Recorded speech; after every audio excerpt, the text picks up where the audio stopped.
Welcome back to the channel and welcome back to another edition of the Spurs Chat podcast.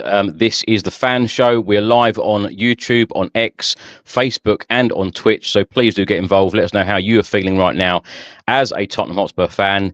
In this episode, we'll be joined by a number of Spurs fans from all around the world. And we also have a very special guest, Kieran Maguire, finance expert, joining us in the show. Really looking forward to talking to him. Hot topics right now. Of course, the financial results were published on Monday. Daniel Levy issued a statement stating that recruitment remains a key focus. The club need to make smart purchases, but we cannot spend what we do not have. Also on Monday, Spurs announced that we'll be travelling to Hong Kong for a friendly against Arsenal in July, and lots of reports are coming out right now about Ange Postecoglou being replaced if Spurs do not win the Europa League. Joining me this evening, we've got Craig Dearman with me. Craig, how are you? Yeah, I'm good. Seems ages since we've done one of these. This international break seems to have dragged on forever, doesn't it? Yes. But yeah, it's back on Thursday, obviously against Chelsea, and it doesn't get much easier as a start, does it? Back into the games, but you know we'll get into it, and plenty to discuss in the world of Tottenham Hotspur as usual. So yeah, looking forward to it. I've got to say as well that everything is lastminute.com. Craig and I did not plan to do a podcast or a fan show this evening. And Kieran was contacted literally a couple of hours ago saying, can you come on and talk about the finances? So we're now going to introduce Kieran Maguire, football finance expert from the Price of Football podcast. Really enjoyed watching and listening to Kieran over the years. He is, of course, the author of The Price of Football and Unfit and Improper Persons, an Idiot Guide to Running a Football Club. Welcome, Kieran Maguire, to the channel for the very first time. Kieran, how are you? I'm good, guys. It's been a long day. So I live in Brighton. I've been to Manchester and back today. Oh wow! So I set off early, got back because I was doing the overlap with Carragher and Scholes, so had to do some stuff on football finance for them. And then I think it's been 15 clubs have published their accounts today, so I've just been blitzing my way through spreadsheet after spreadsheet, trying to keep up with things. Wow, being with Carragher and Scholes, and now with me and Craig. What a come down! It's an upgrade. It's an upgrade, guys. It's an upgrade. We all know it. Don't be modest. Kieran, thank you so much for coming on. And as I said there in the intro, literally a couple of hours ago, I messaged you and said, can you come on and talk about Tottenham's financial situation at the moment? Because as I also said off air, there are a number of Spurs fans quite doom and gloom today, especially on X, but we know what X can be like sometimes. And some Spurs fans are literally saying, we've got no money, no ambition at the football club. We're not going to be doing anything in the future. Can you go through the finances that you have seen today?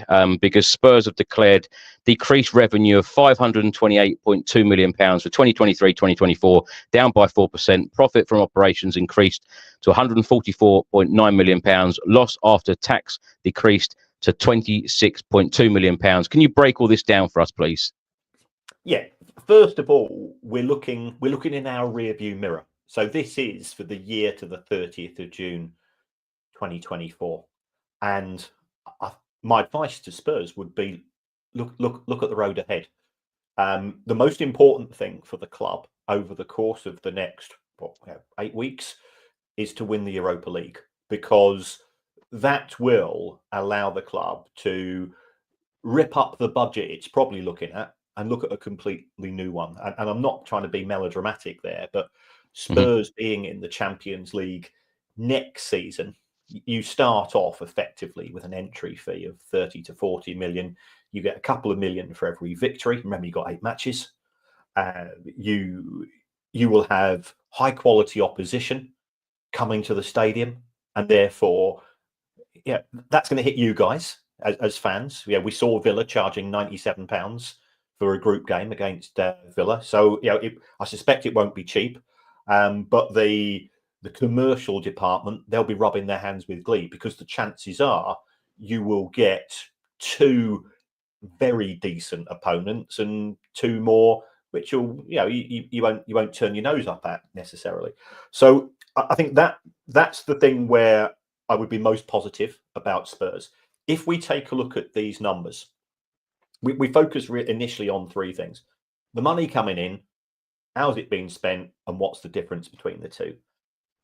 The money coming in did go down in 23-24, but you weren't playing as many matches. There were 9 fewer matches taken. Do you mind if I call it White Hart Lane? Because for me, it still is, as a fan. But you had 9 fewer matches at the stadium, so the money coming in from match day was down by 10% as a result of that. The non-participation in Europe, the not being in the Champions League, hit the club hard. That cost it 35-40 million quid.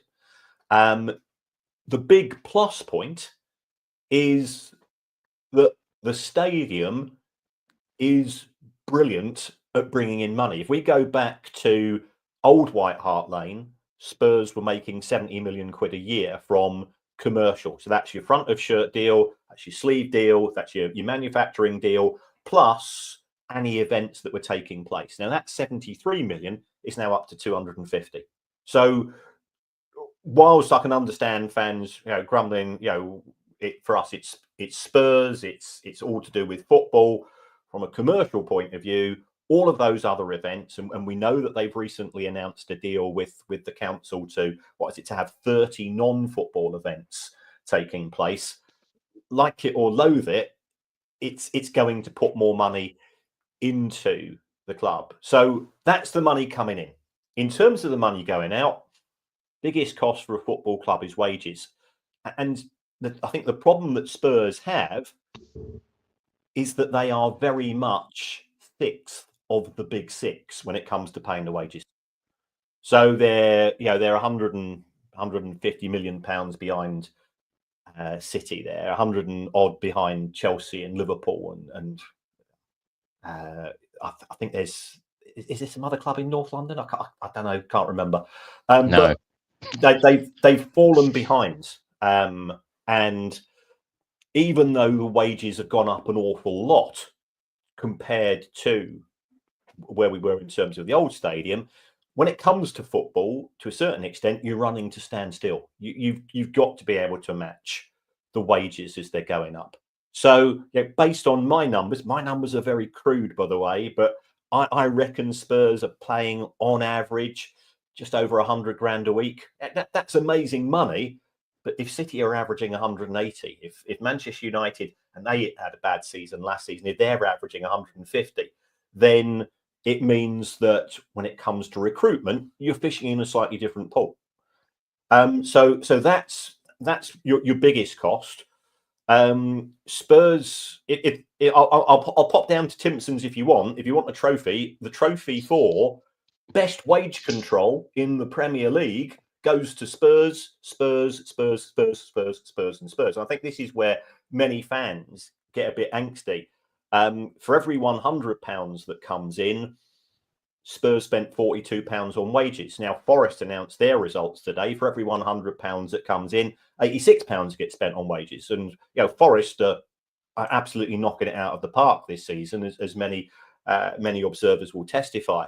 So I guess some fans will say there's been a reluctance at senior management level to go all in, to really go for it. The club will say we're being prudent. Did they spend money on players last season? Yes, they did. I've got the numbers in front of me here.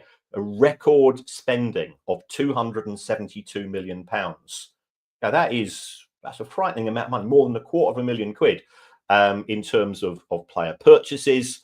They sold players for 92, so they're getting decent amounts coming back. The cost of the squad is treble to where it was in 2017 when the club left White Hart Lane. Now, I can give you the numbers. I can't tell you how good those players are because I'm not qualified to say. And you'll now tell me you see the players every week and you go, well, that squad to me doesn't look like a £700 million squad. But that's what you had at the 30th of June 2024. And of course, since then, there's been further investment. So those are sort of the big numbers. The club has lost money. from a PSR point of view, they're actually, based on my calculations, in a very strong position.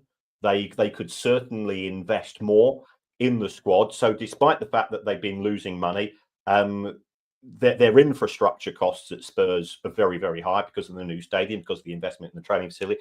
So there are no issues whatsoever. So those clubs that have had to sell for PSR purposes, Spurs are not in that not in that park. They're in a very strong financial position if they want to spend. Do they have money in the bank? Yes, they do. Do they owe a lot of money? Yes, they do, because they had to borrow to build the stadium.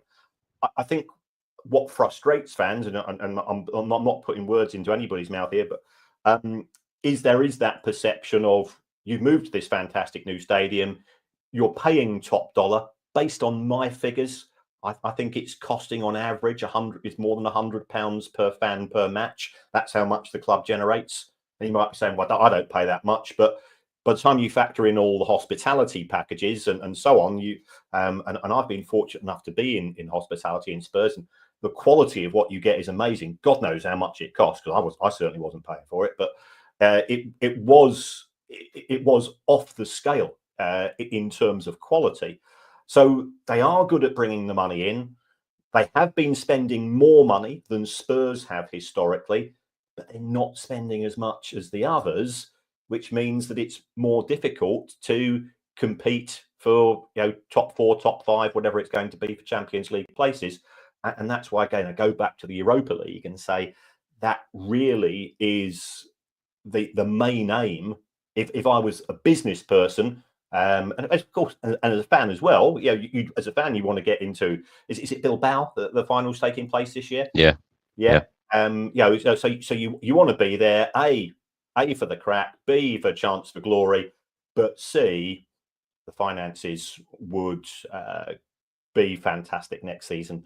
Without that, not so good at all. Kieran, the word you used there, the club going for it, and you also mentioned the wages. Now, when we moved into the Tottenham Hotspur Stadium, White Hart Lane, you call it, that's fine with us. With the wages, this stadium was meant to be a game changer. I think those were the words that Daniel Levy actually used. This was going to be a game changer, this stadium. Are you surprised that Spurs do not pay top wages? Because it does seem that the club is a very, very well-run club. I've heard you say it on the Overlap, I think it was. Or no, actually, I think it was Rio Ferdinand's podcast saying that Spurs are the most or the best run club in the Premier League. We certainly don't take risks. Are you surprised by this? I think the club historically has been cautious. If I just shout out the wages for all of your rivals, we've got Spurs 222 million, Liverpool 386, Manchester United 365, Arsenal 328, Chelsea 404, Manchester City 413. So you're 100 million pounds plus behind on wages. Yeah. So that means you cannot recruit players of the caliber that are going to those clubs, and it makes things difficult. So I don't know. I mean, you were sold the dream, and I go on West Ham podcast, and they said we didn't want to move from the bowling ground. We were told that going to the Olympic Stadium would transform the club financially, and that's not been delivered on.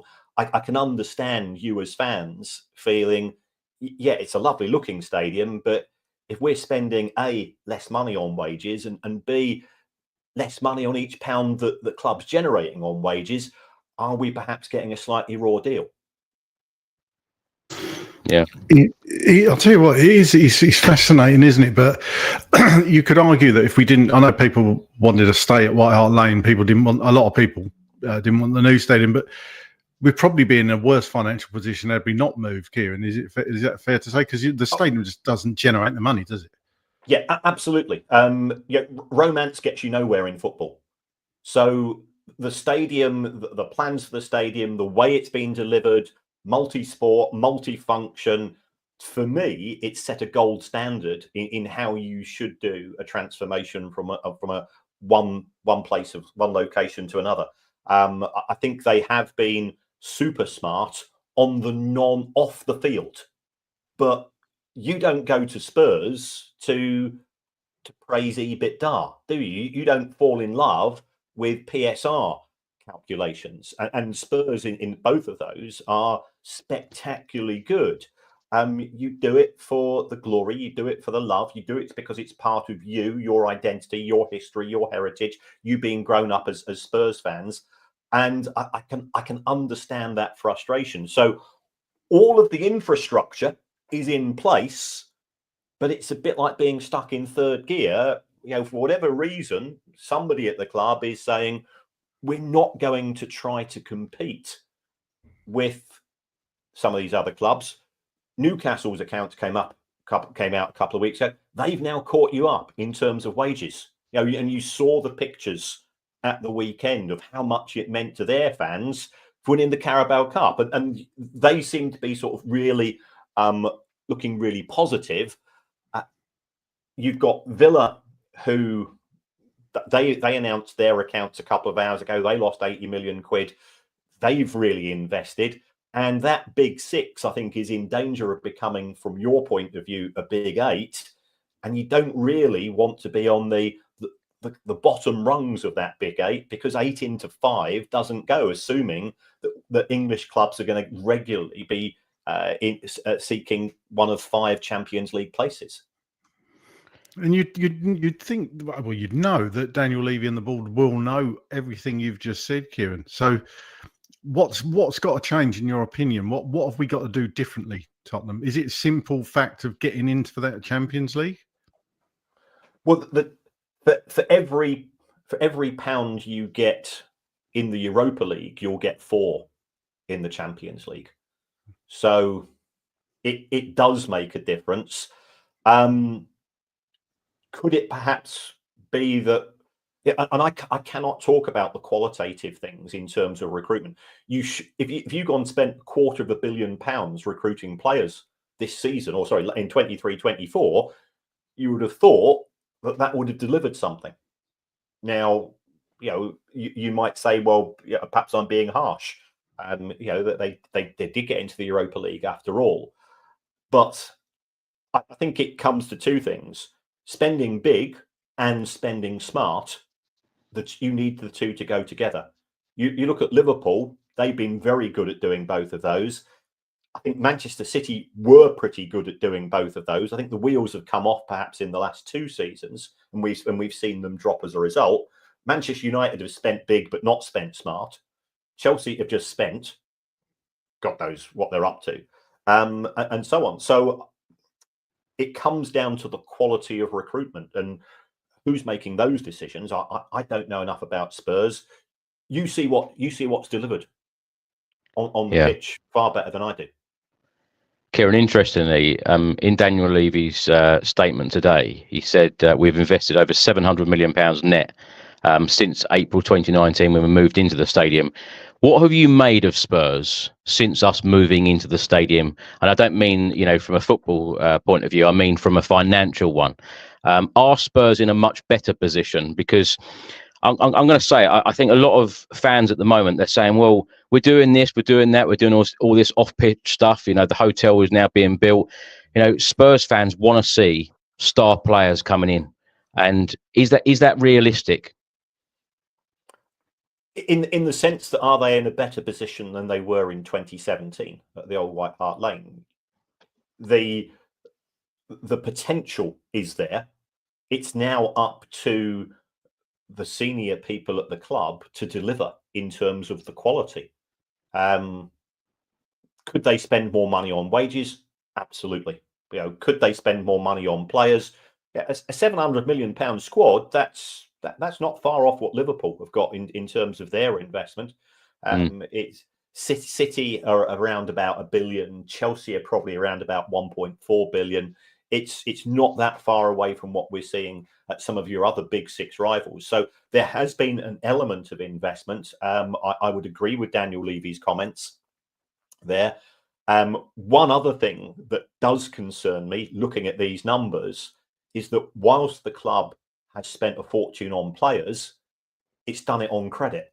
So Spurs owe £441 million in unpaid transfer fees. That means before you start spending this summer, you've got to start paying a lot of the instalments from last year and 2 years and so on. So it does have an impact on cash flow. My observation would be the club is certainly in a position where it could spend more money. I think that money perhaps has to come from somewhere. You need somebody to invest it. We don't know the position with Joe Lewis's X shares. I think that's gone into some form of trust. Is that going to provide additional funding? Is Daniel Levy's got a substantial investment? Perhaps should the club be looking for a new third-party investor who's willing to put in a substantial amount of money, and in return they get 15% of Spurs? Because Spurs is a fantastic proposition. I hate this word. It's a fantastic project, but you need somebody to kick on, in my view, if you want to deliver on the pitch. And people will say, and those people that say, well, Daniel Levy's not ambitious. No, first of all, he is a Spurs fan. And secondly, he knows just how beneficial it is to the club if the club does become successful and does qualify for Europe and does make progress, because he sees the numbers as we all do. Yeah, there's a lot to dig out of everything, isn't there? And everybody's probably got an opinion on this. I think everybody's a financial expert on X today, and I've seen so many different comments earlier, just looking before we come on air, and everybody's got an opinion on it. People arguing the case and people arguing against it. Why can't we spend money and blah blah blah? Why aren't we I think the ultimate thing is, and we've kind of covered it, Kieran, is Spurs. We've said it on here many times, right? I don't know if you've ever watched the podcast. We've said so many times, the last time we can remember that Spurs bought a world-class ready-made player, if you like, was Jurgen Klinsmann. That was 1994. So it's actually long before ENIC came in that we've acted like this. And everybody wants us to be a big club. And I don't really see us acting like a big club. I haven't seen it in ENIC's tenure, if I'm brutally honest. How do people outside of Tottenham see it, Kieran? Like yourself, how would you? What's your take on that? Do we act like a big club, or do we not do enough? Do you think we're at a point, or never got to the point where we can say, yeah, do you know what? We're really challenging. I think we got lucky with Poch, if I'm lucky, and that team. I don't think they're expecting it.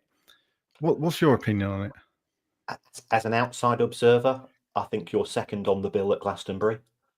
And people want to go and watch the headliners. Behind who? Who are we behind? Oh, don't go there. Don't go there. Kieran, can I ask about investors, because there are an awful lot of reports, as you've probably seen, certainly in the last couple of months. If Spurs did get an investor in, where would this money go? What do you think? Would it go on players?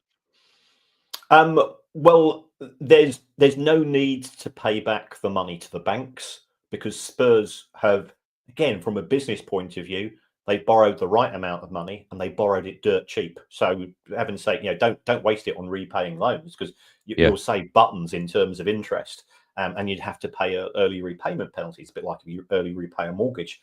So therefore, is there scope to invest more in the squad?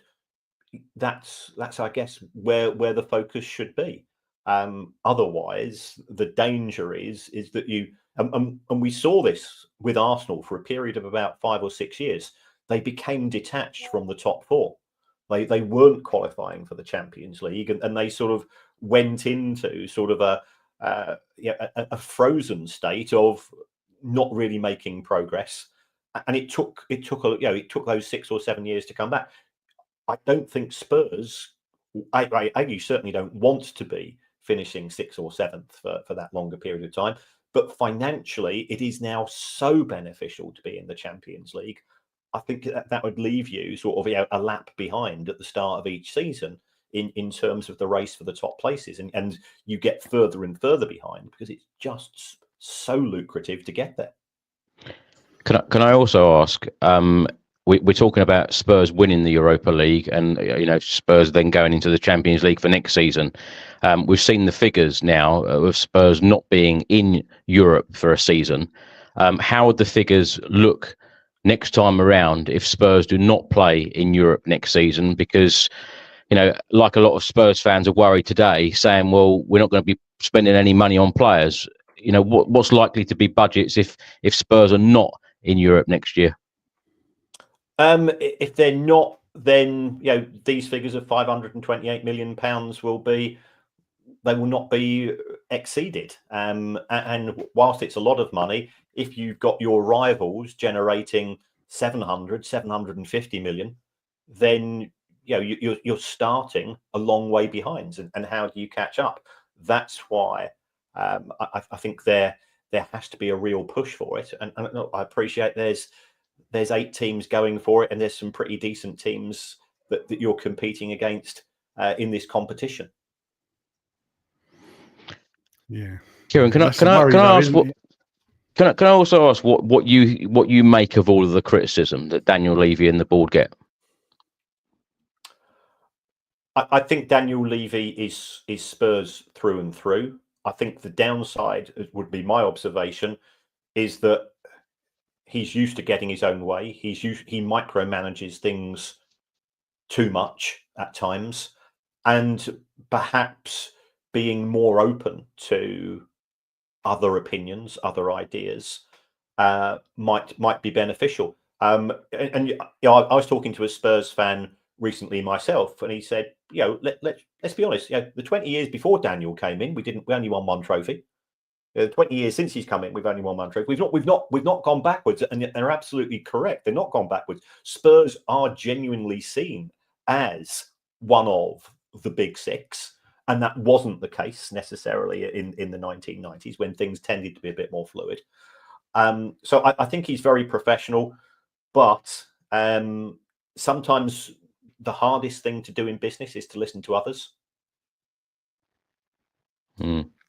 Yeah, especially being Daniel Levy, like you say there, we know what he's like. Everybody, it's funny because so many other fans know the name Daniel Levy.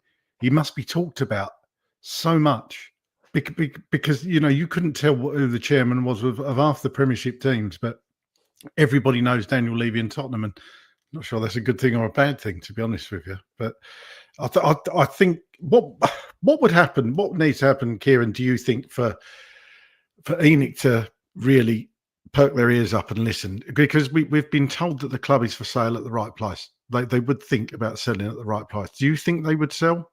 And how much? What's that figure, do you think? At the right price, everything's for sale. My house, my car. Well, I'm about to say my wife, but she don't watch this, does she? But I'm not that type of person. and nobody can afford her. She's listening.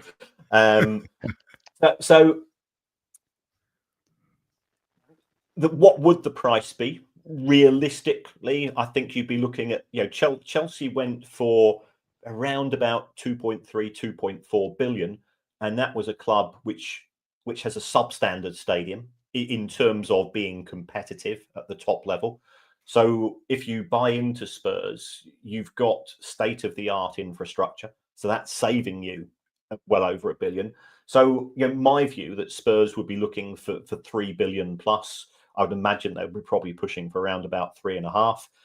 That's a lot of money for a business which, A, is not guaranteed to get into the Champions League each season, and B, has been making losses, even though some of those losses are paper losses rather than actual cash losses. In terms of generating cash, they're very good on a day-to-day basis. They're probably around about 130, 140 mil a year. How they then spend that cash is a bit more mixed, and again, then it comes down to player recruitment.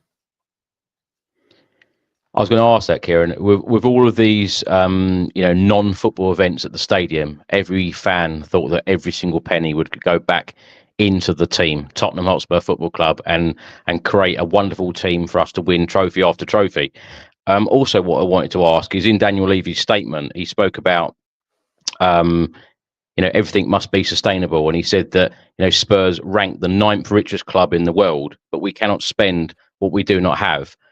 What exactly do you think he meant by that? And how much money could Spurs spend without having any issues with FFP? Well, under the new rules which UEFA have introduced, you can spend £70 out of every 100 on wages, agents' fees, effectively your net transfers and so on. So Spurs are currently at 42. So as far as their wages are concerned, I'm looking at the figures here. Last year, the wage bill was 222. You could add £100 million to that wage bill, and Spurs would still be, in my view, fairly safe when it comes to being within the PSR squad cost control limits. But the thing is, with £100 million, as we've seen with other clubs, there's no point just offering somebody a fortune. You've got to recruit the best squad, and you've got to recruit players who will complement each other rather than just targeting individual players. If I was being critical of Manchester United, for example, they tend to recruit players rather than players to fit in with. They recruit good players or people that look like good players, but don't necessarily fit in with the style and the culture of the squad. I think you need to be, it's a horrible word, you need to be a wee bit patient. And I know Spurs fans have been ridiculously patient, but where is the 3-year plan, the 5-year plan? Where is the vision? And I don't see that vision. It appears to be manager starts to get a bit of stick. Daniel presses the panic button. Manager goes. New manager comes in who's completely different in style. So therefore, the manager looks at that squad of 25 and says, well, 7 of them don't fit in with my style of football. So you've got players who know they ain't going to be getting a game. They're hanging around. They're looking for other deals. The manager tries to bring them in, get a few bad results. And then if things don't work out, if Daniel's feeling the heat, if the board's feeling the heat, the easiest thing to do as a club owner or a club executive is to get rid of the manager, because that buys you, as the chairman, that buys you time. And I was talking to a chief executive of a club that does punch above its weight, and I said, what do you think is the biggest difference between you and some of these other clubs? And they said, we ignore the noise. Now, when the fans start getting arsey, we look at the granular detail. And if things aren't right, we will make a change. But a lot of the time, and I know this goes completely against what we think as football fans, sometimes the table does lie. Sometimes you'll get stiffed at a match and you weren't that bad, but all of the focus is on the result. And in terms of player development, player progress, that's what we need to focus on. I think it's really difficult to do that at a club like Spurs, because you are a big club. You do get that much more attention. You've only got to look at TalkSport. You've only got to look at channels such as yourself. People will be saying Daniel out, Ange out, and so on. And that means that everybody knows they're under pressure. And I think that has a negative impact upon the quality of decision making. When I'm a teacher and I teach football finance, which I know you're probably thinking that's not a proper subject. But when I look at success at football, it comes down to 3 things. It comes down to resources. I think Spurs have done really well in generating the resources, the financial resources. They've got geographical resources, opportunities. Look, you're in London, you're in the Premier League, you've been in Europe historically. I think those are 2 things which I think Spurs have really got going for them. And the third element of success in any business is the quality of decision making. Now, I know somebody that had the opportunity to buy Facebook and he went and bought MySpace instead. And look how badly that ended up. And I think that's what's happened at Spurs. You've got to therefore ask, given that they've got the opportunities, given that they've got fantastic resources, what is happening in terms of executive decision making? Yeah, I'm not. I know nothing about football. I teach footballers. I teach football managers. I work for the PFA and the LMA. Doing their courses, and the thing that comes back to me more and more is that the more I listen, the more I realize I know nothing about football, but I see things through a fan's eyes, and we don't see the business side of things. Sometimes I think the owners and chairman, they look at things through a fan's eyes, and perhaps they need some intermediary. They need somebody at the club in a senior position to be that interface, whether it's a director of football, whatever you call this person. who is trusted by both sides. Kieran, lastly, I don't want to take up too much of your time. I wanted to talk a little bit about that because you mentioned about the noise. There is a lot of noise at the moment with Spurs fans and the hierarchy at Tottenham. And on this channel, we are very critical of the football club, and we're very fair, I think, on this channel when it comes to Tottenham and realistic. But I do think that we have gone round in circles, particularly since we've moved into the new stadium, because you mentioned about the noise. We've had 7 different managers in the dugout since Pochettino right up to Postecoglou now in, that short period of time. It's those decisions have cost the club a lot of money, haven't they? We've had poor recruitment. I know the recruitment recently has been a little bit better with different management coming in, but the recruitment has been, poor in that time. And when we keep replacing managers like Jose Mourinho, Antonio Conte and co, that must have cost the club an awful lot of money. Yes, Jose Mourinho is the most successful sacked manager in the history of football. I've got all of his payouts, and I think he's made something like £75 million in redundancy, and he got his wages on top.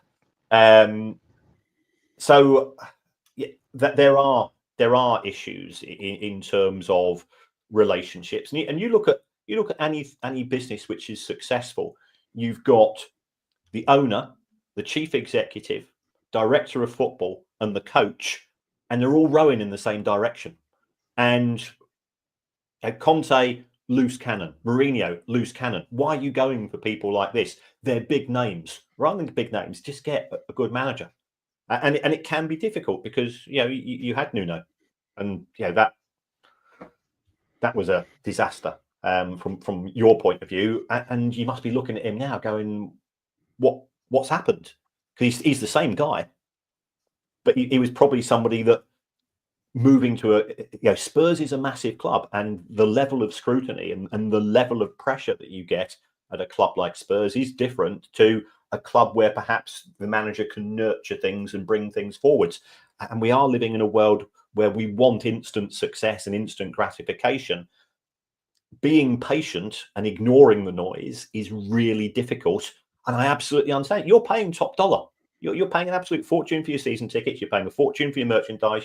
The food's expensive as well. You're entitled to some escape from the drudgery of life, and life's pretty grim at present. Let's be honest. And the club's not delivering, so people are getting angry. Kieran, I just ask you a question before you go? Sorry, just a quick. You might not be able to answer this. I'm pretty sure you probably won't. This will be a guesstimate because nobody knows this. But how much do you think Spurs would be able to spend in the summer transfer window if we didn't get into the Champions League? And how much do you think we would be if we were to win the Europa? Just a rough, broad brush figure. Well, there's no reason. There's no reason why Spurs cannot spend more than £100 million, even if they don't get into Europe. And the reason why I say that is that in 6 years out of the last 7, Spurs have spent more than £100 million, and they've not always been in the top competition for Europe. If you do get into the Champions League, you therefore need a squad who can deal with Saturday, Wednesday, which is completely different. You must know yourself. You've got into this Sunday, Thursday routine. Well, the extra demands on players, you need a broader squad and so on. So you need to be doubling that 100 million if you get into the Champions League at least. Kieran, thank you so much for coming on. I can think of literally 100 questions to ask you. I'd love to have you back on in the near future if you're up for it. But before you do go, tell everyone about your books, where people can find you, what you're up to at the moment. I've written a textbook on football finance called The Price of Football, which was a painful experience in 2 ways. First of all, I've never written a book before. I failed my English O level, so I thought, why on earth I've been asked to do this?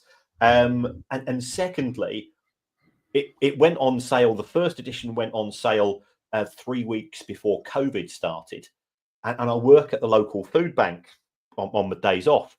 And we got raided. When people just went completely nitwit.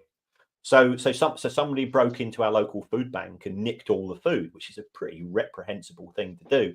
So I said to the guy that owns it, "Thought I've got this book coming out." He says, "What's it called?" I said, "Oh, it's The Price of Football." And he looked at me, sort of Okay, so you're going to sell how many copies? And I said, well, yeah, I've got a class of 150 at uni where I teach, and some other couple of libraries might take it. Yeah, I'm hoping to sell 100 copies. I'll give you all of the royalties.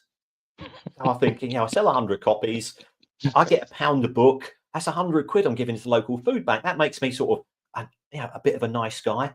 There's nothing else to do during the start of COVID, so it went to #1 in the Amazon sports books. And it sold about 6,000 or 7,000 copies. And my missus is going absolutely, why don't you just go and give him 10% of the work? I said, I'll give it. Yeah. So it's been a painful experience. But I said when the second edition came out, I'll stop giving the royalties. So yeah, there's a book called The Price of Football, which is here.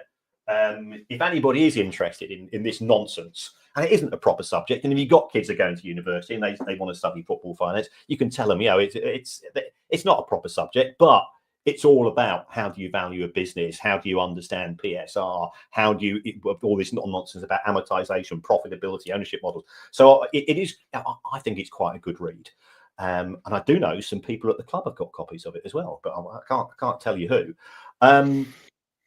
So there's that, and I do a podcast with the comedian Kevin Day, who people may know from he writes Have I Got News for You, and we wrote a book called Unfit and Improper Person. So it's about how me and Kevin take a Parks football team through to the Premier League and all of the trials you have to go through. And we spent ages researching it. Jesus Christ, it's difficult running a Parks football team. I never realised this. It's such a painful experience. Tip your hat to anybody that's doing it. If they start to make progress, what they do is absolutely amazing. And God bless English football. Kieran, thank you so much. You've been a wonderful guest. And as I said, we'd love to have you on again in the near future. So thank you so much for your time. Cheers, guys. Have a great evening. Thanks, Thank Kieran. you. Craig, before we go on to the guests, what are your thoughts on the announcement today and the statement from Tottenham Hotspur chairman Daniel Levy? I haven't had time really to look at it into real huge detail, but Kieran's tweet was really helpful in that spreadsheet as well. I mean, it's it's difficult because, like I said earlier, it kind of relates to last year's finances, but it's not like this current year. But as you can see, obviously the books this year, when it comes out this time next year, are going to, you would think, be higher. They're going to be better because we've been in Europe.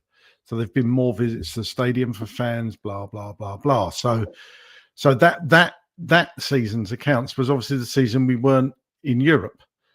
And I mean, on paper, I wouldn't mind that in my bank account, to be honest with you. But, it's still quite surprising because we've said on here many times the stadium is an absolute money-making machine. It makes £1 million per home game in sales of food and drink and everything else alone. So, but when you see the figures like that, you think, oh, well, we're not skint, but we're paying off a stadium as well, aren't we? So, I don't really feel in the position to have a real angry or happy opinion about it.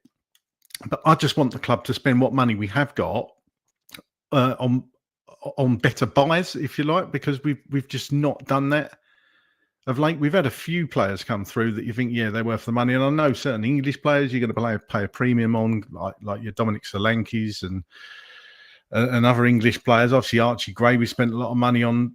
They say more for the future, but obviously he's played a lot this season. So I think it's just spending more wisely, though, because we have wasted a lot of money, like Kieran said, paying off managers. And we've obviously stuck with Ange. I don't know what his payoff will be, but everybody's forgetting we are still in the Europa League. If we win the Europa League, what happens with Ange? Do you let him carry on? Because essentially, if he did win that, and I know a lot of people don't think we've got a prayer, but if we did, and we're still in it, he's going to be the most successful Tottenham manager since 1984, which is a sobering thought. Not the fact Ange carries on. I'm talking about levels of success. 1984 was the last time we won a European competition. And if Ange wins the Europa League, gets in the Champions League, if he goes with his head held high, can't he? An interesting one, Craig. Just before we went live on air, Fabrizio Romano has stated that basically, in a roundabout way, if Ange Postecoglou don't win the Europa League, then it's highly likely that Ange will go in the summer, and Spurs, their top target is Iriola of Bournemouth. They also really like Marco Silva of Fulham, and also a third name that Fabrizio Romano stated, Spurs also have a lot of appreciation for Simone Inzaghi of Inter Milan, but that one might be a difficult one. So it's going to be an interesting summer coming up. As I said to Kieran, I feel like we've gone around in circles throughout these years, and it is frustrating. And I do get a lot of people's frustration, especially with that announcement today, and with the figures, because it did look like doom and gloom. But Kieran says that we shouldn't feel like that. And interestingly, Kieran said there, we could easily spend £100 million if we are not in Europe, next season. Let's go to some of the Spurs fans from around the world. We're going to go to the Czech Republic first. We've got Steve with us. Steve, how are you? I'm very well, thanks, Chris and Craig. Nice, Steve. Oh, yeah. How are you? All right? Yeah. All good, Steve. How are you feeling right now as a Spurs fan? It does seem a long time since we've played. Of course, we faced Chelsea on Thursday, which we'll talk about in a minute, Steve. But first of all, let's get your opinions on the financial situation. The finances come out today on the Tottenham website, and Daniel Levy made a statement. What's your reaction to it, Steve? Well, I'm not really involved in the financial side of things like that, or I don't know it in detail, but I do think we've spent a certain amount of money every season. We have got some good players in, but we have wasted money on certain players. I don't think there was due diligence done with certain players that we brought in, like Richarlison, for example. I don't think he was worth the money, based on his performances and his antics and his injuries in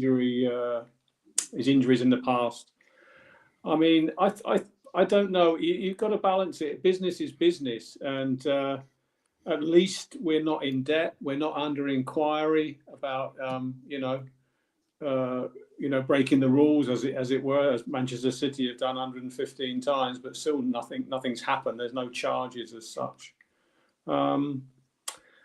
It's a tough one to say, really. I think the last chap really summed it up better than I could in terms of that. I mean, I don't know what kind of angle you want to come from with this, to be honest. I don't know. There's no angle, Steve. It's just how you feel. Well, obviously, I mean, I'm cautious, but there's no surprises. He's with Levy. He's not going to be, spending 200 million or something like other teams do. We're not going to be buying a striker like Isak or someone like that. We just know it at Tottenham. We have our sort of limits, and we always have done. We're sort of not buying most of the time, not absolute gash cheap players, but we're sort of getting that kind of. The term, though, Steve, that's being used a lot.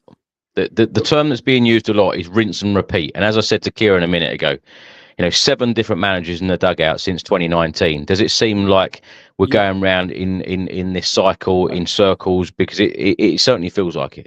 Yeah, in terms of keep doing that rinse and repeat. Yeah, I don't.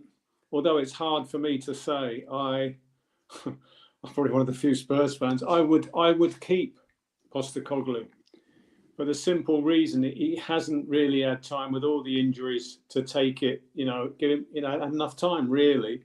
What is the point? And as the last chap pointed out, you're going to get someone else in who's got completely different ideas.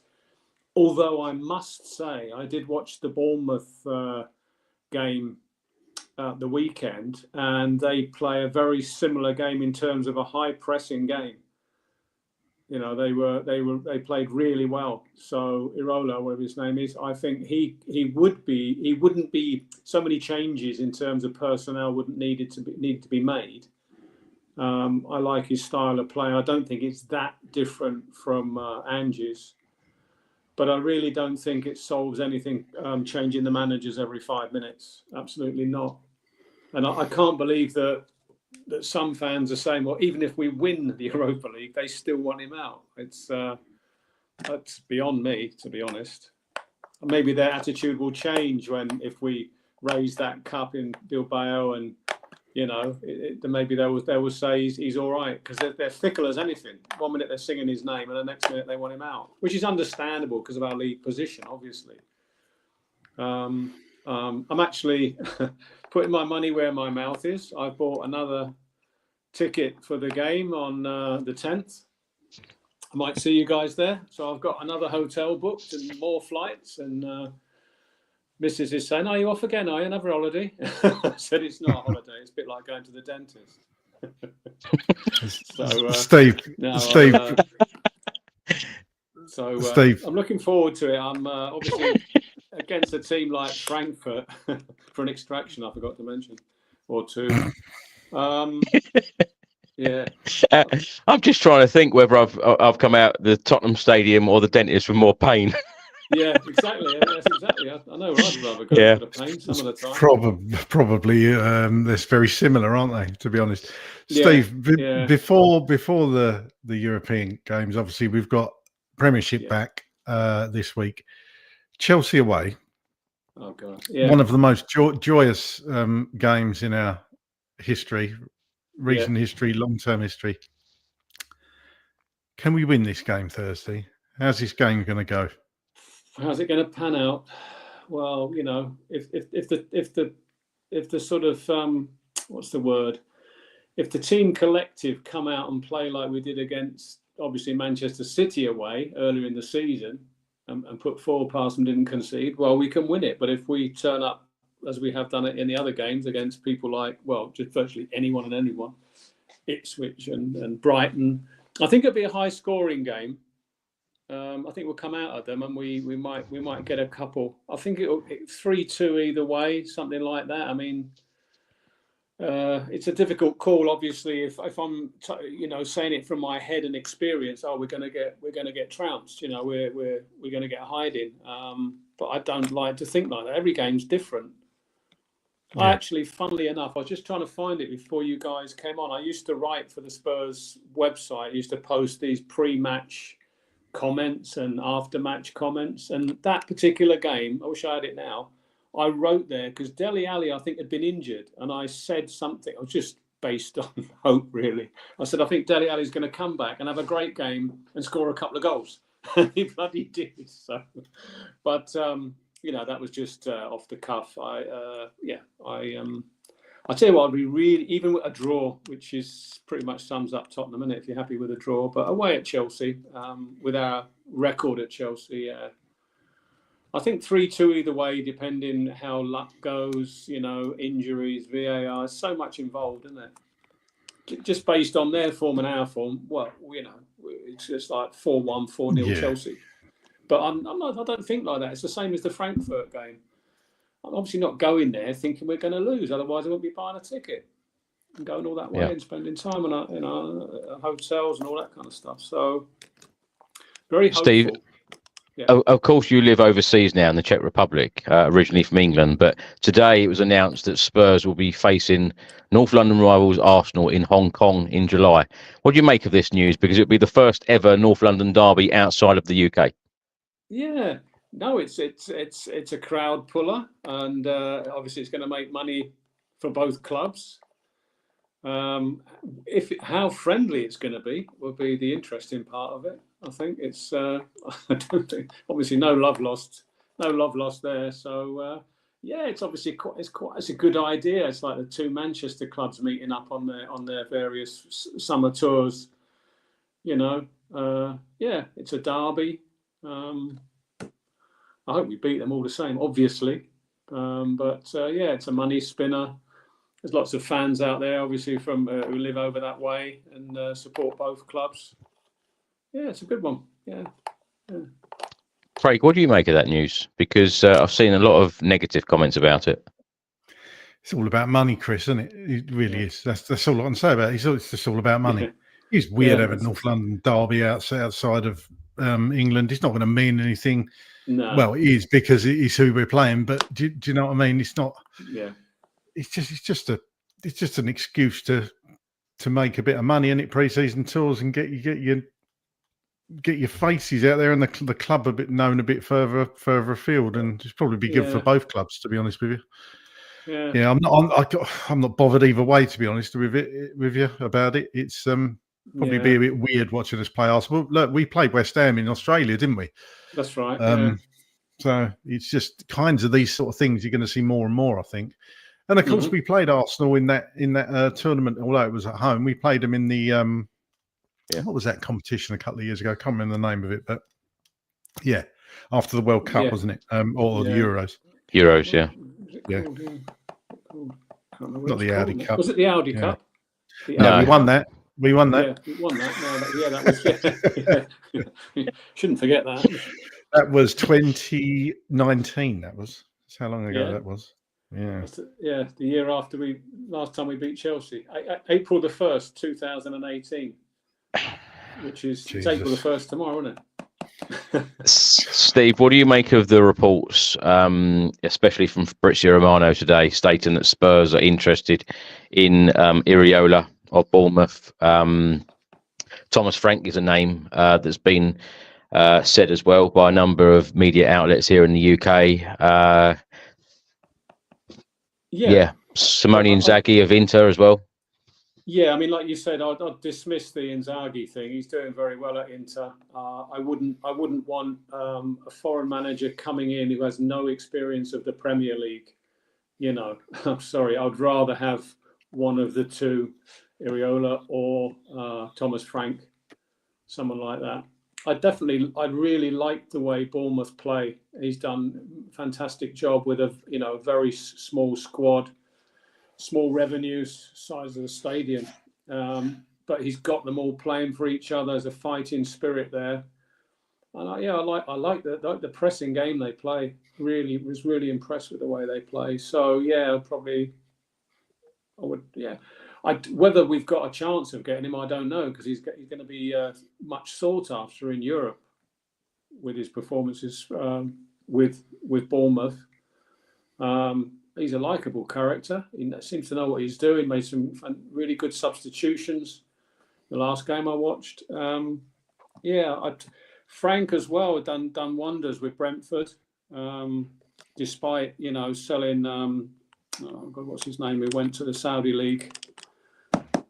Striker. I should remember his name. And he's still using. He got two other strikers up there. They're still doing really well. Ivan Toney. Yeah, that's it. So. Yeah, I like him as well.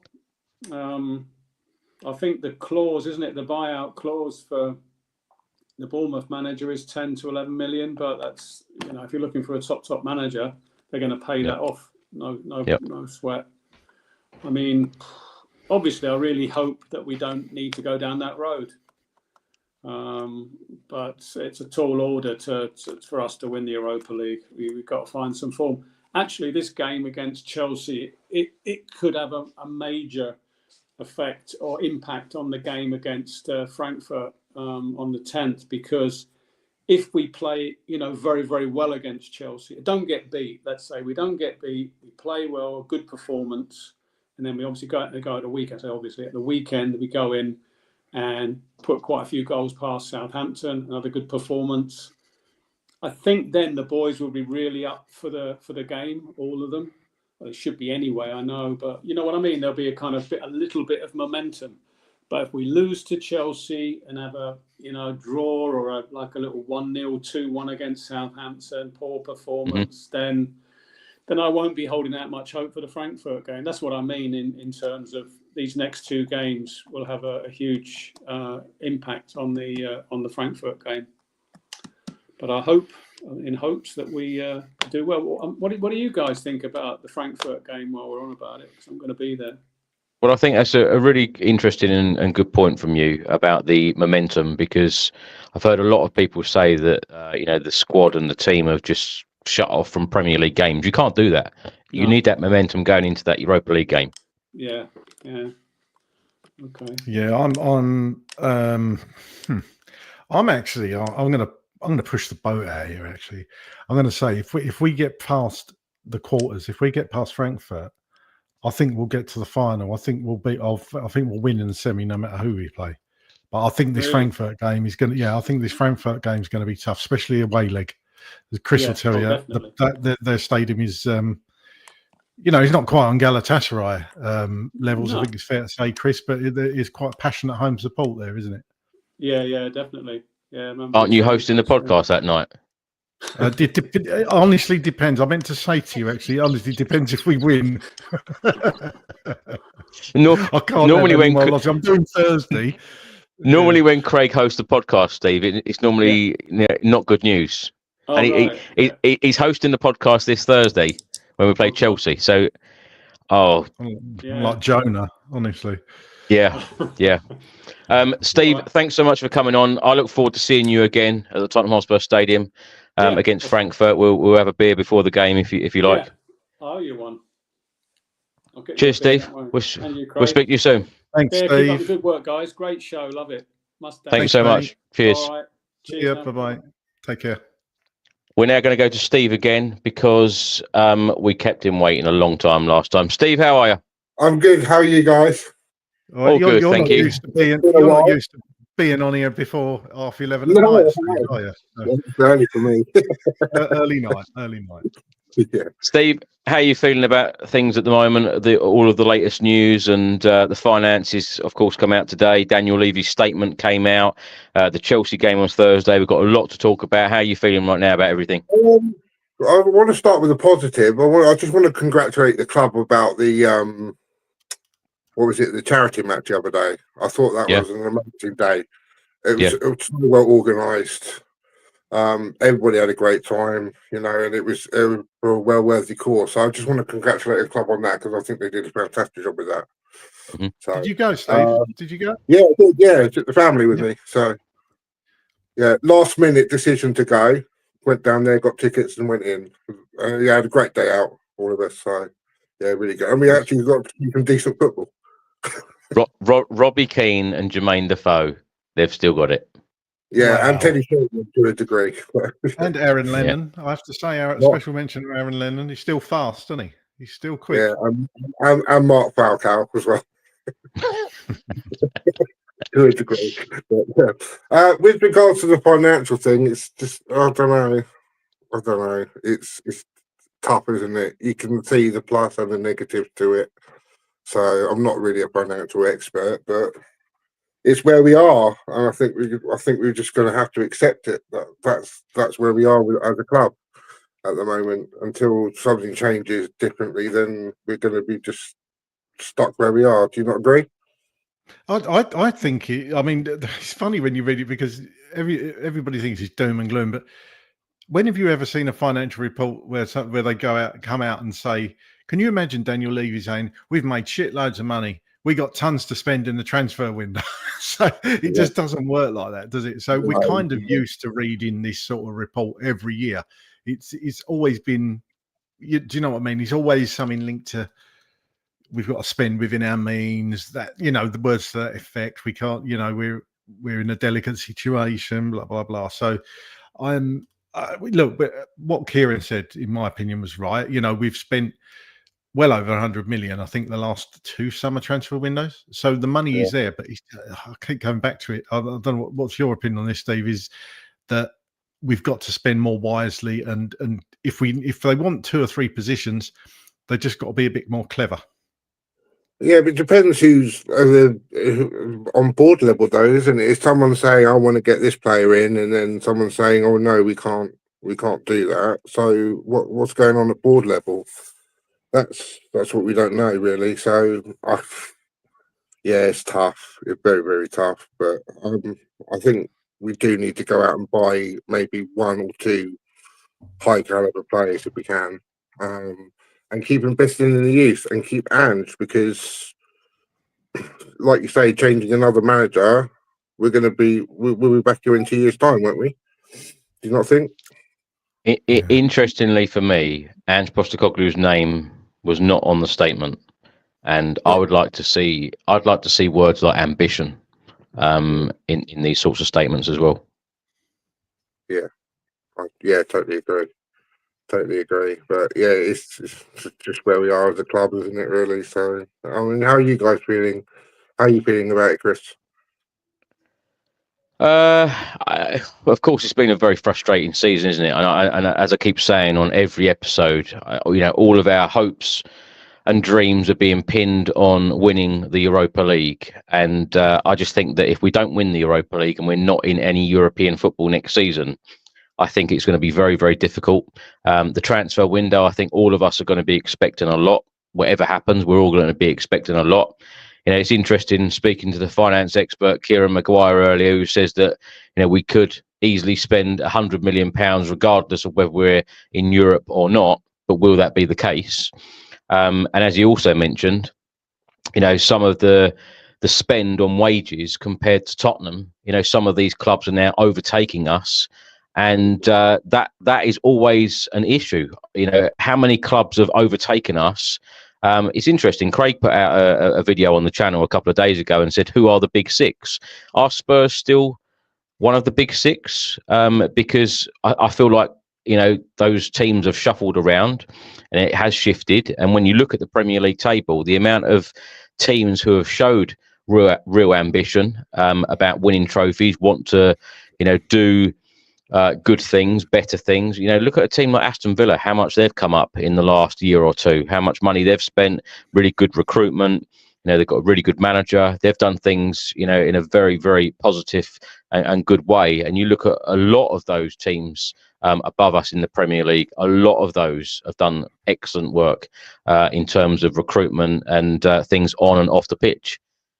So it does worry me slightly. And as I said earlier as well, and I hate to be right, but it just feels like, going around in circles. It's like, Craig and I joke about this, quite often. We record these shows, we record the podcast, after the games, and it could be the same podcast from a year ago, 3 years ago, 5 years ago. And I hate that. I just want to move on. I want to see, ambition. I want to see the club going in the right direction. And it does seem like we've gone round in circles. There is so much discontent in the fan base towards the chairman, towards the manager, towards the players. A lot of people arguing amongst themselves because, we all have different opinions. No one's right or no one's wrong. It's just opinions. And, we all want the same thing at the end of the day. So it is frustrating, Steve. That's what I would say. It's frustrating. But we all want to win. But it's, how do we get there? How do we get to win if a lot of these teams are passing us in terms of recruitment, spending, signing better players, making better decisions, etc. So yeah, it's frustrating. Steve, do you believe that we can win the Europa League? Yeah, I do. Yeah, I'm not going to the quarterfinals, but I'll be at the semi-finals. Yeah, I think we can. Why not? Why not? We've got as good a chance as everybody else. So, like Craig said, beat Frankfurt, we'll get to the final, and then why not? We've just got to have belief. That's what that's the one chance of a trophy this season. So why not just go out and win it? Just put everything into it and go and win it. Obviously, make sure there are results in the Premier League are okay. But yeah, why not? Why not go and win it? You'll be recording your podcast from Bilbao, Chris. There you go. I've said it. I'll let Craig do that one. Actually, you better not. Yeah. Yeah. On the curve. Yeah. God. Yeah. Can you imagine? though, doing a podcast after we've won something. That would be. You wouldn't see me. I'm not even going to curse it. You wouldn't see me, Craig. You wouldn't see me for days. No, exactly. I don't think we see anybody. To drunkenness. We win a trophy, everyone will be like, "Where's Chris Cowlin? We haven't seen him for a week." Nope. Celebrating, running around. Wow. Yeah, running around Bilbao. Yeah. Oh, it'd be great. Yeah. Steve, lastly, give us a score prediction for the Chelsea match. I'm going to go 2-2. 2-2. 2-2. Yeah, I think it'll be 2-2. Yeah. Thank you, Steve. No worries, guys. Thanks so much for joining us as always. Your support is always really appreciated, and we'll talk to you again soon. All right, take care, guys. Great show. Cheers. Thank you. Bye. Right, we're now going to go to are you there? No. We're going to go to Noel in Ireland. Noel, how are you? I'm very good, Chris. Yourself? Yeah, Great. all very good. Thank you. Thank you so much for coming on again. No problem at You're all. always very supportive of the show, so thank you so much for your Absolutely. input. How are you, Noel? What are you making of all of these announcements? What do you make of Daniel Levy's statement today? And how are you feeling right now as a Spurs fan? Well, Chris, I'm only back from holiday. I was away in Gran Canaria for a week, and I managed to actually forget about Spurs for about 10 days, which was fantastic. I watched a bit of international football, watched Ireland winning and England winning the next night. So I never even thought about Spurs, and I'm not that long home. So you'll have to upgrade me on the Daniel Levy statement. I presume he said there's not a lot of money about. Is that really what the gist of it is? He didn't really say that. It was. I think it was more that we need to concentrate on winning this trophy. Yeah, We need to get yeah, behind the team. yeah, He also said that the recruitment remains a key focus. You yeah, know, we've spent a lot of money since April 2019. yeah, He didn't go into detail about it, but of course we've sold a lot of players as well. yeah, absolutely. But he closes it in saying, you know, we shall aim to finish this season as strongly as we can and continue to build for success on the pitch. But there has been Yeah, a lot of fans coming out today and saying that basically the board aren't doing enough to match the ambitions of the fans, which I think, you know, is a fair point. The recruitment, you know, in recent times has not been good enough. You know, some of the players, etc. You know, yeah, we could be here all night talking about the players that we've signed yeah, and, you know, the players that didn't work absolutely. out. Yeah, But I feel like everyone's frustrated again because we all feel like it's just a matter of time before we start this project all over again. well, yeah, I think you're probably right. I mean, we always keep saying that, you know, the next two games are the most pivotal part of the season, and I think your previous guest from Czech said it. You know, the next two games, like we're playing on Thursday night against Chelsea, our bogey team, I think we've only won once, so it's like something like 35 years. And the amount of times that we shot ourselves in the foot, I'm thinking back to the Battle of the Bridge, you know, in 2016. You know, that we had won that match. We were 2-0 up in it. And Chelsea came back, and, you know, Spurs should have had about 3 to 4 players sent off. I never seen this. I don't know how that game actually ended 11 versus 11. You know, and the list goes on. You know, I mean, there's been many more. Like this season, we were 2 goals up, and, you know, we give away 2 penalties and lose the game 4-3 in the end. And last season with the, you know, the Romero penalty incident and Udogie sent it off. So, you know, I think actually this Chelsea match is very, very important. Like the players have had nearly 3 weeks. I know some of them have been away on international duty, but there must be a lot of rested players. There are players, you know, that really want to come in and, you know, fight for this game. I think it's important, you know, if we're looking for a prediction, I would say, you know, get a result no matter what way you get it. You know, Mourinho came out a number of years ago and talked about parking the bus. I think if we have to do that, I think it's vital that we don't lose this game and, you know, give us something, a platform to go on to. You know, there's no point in going out against Chelsea and, you know, being wishy-washy and losing 3-1 or 3-2. That's going to be no good. A 1-1 draw would be respectable. Obviously, we want more. It's not the best Chelsea team of all time by any means, and but they seem to have the Indian sign on us. And I think all Chelsea managers were saying, "Come on, lads, it's Tottenham we're playing. You know, we go there and, you know, we'll roll them over. It doesn't matter if we go a goal down.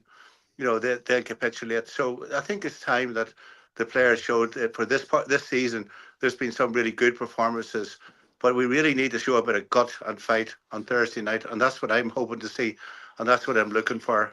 And in fact, I was thinking about the team that they would put out on Thursday, and I think they should pack the midfield and you know, play with Solanke up front. They have got good wide players. I think Kulusevski is possibly going to come back, and you've got Son. And if you put a strong midfield in and Madison playing further forward, like a 4-4-1-1, that's the way I would approach the game. So, you know, possible. I think we can go and get a draw. A win would put us in 7th heaven. Well, what do you think, Chris?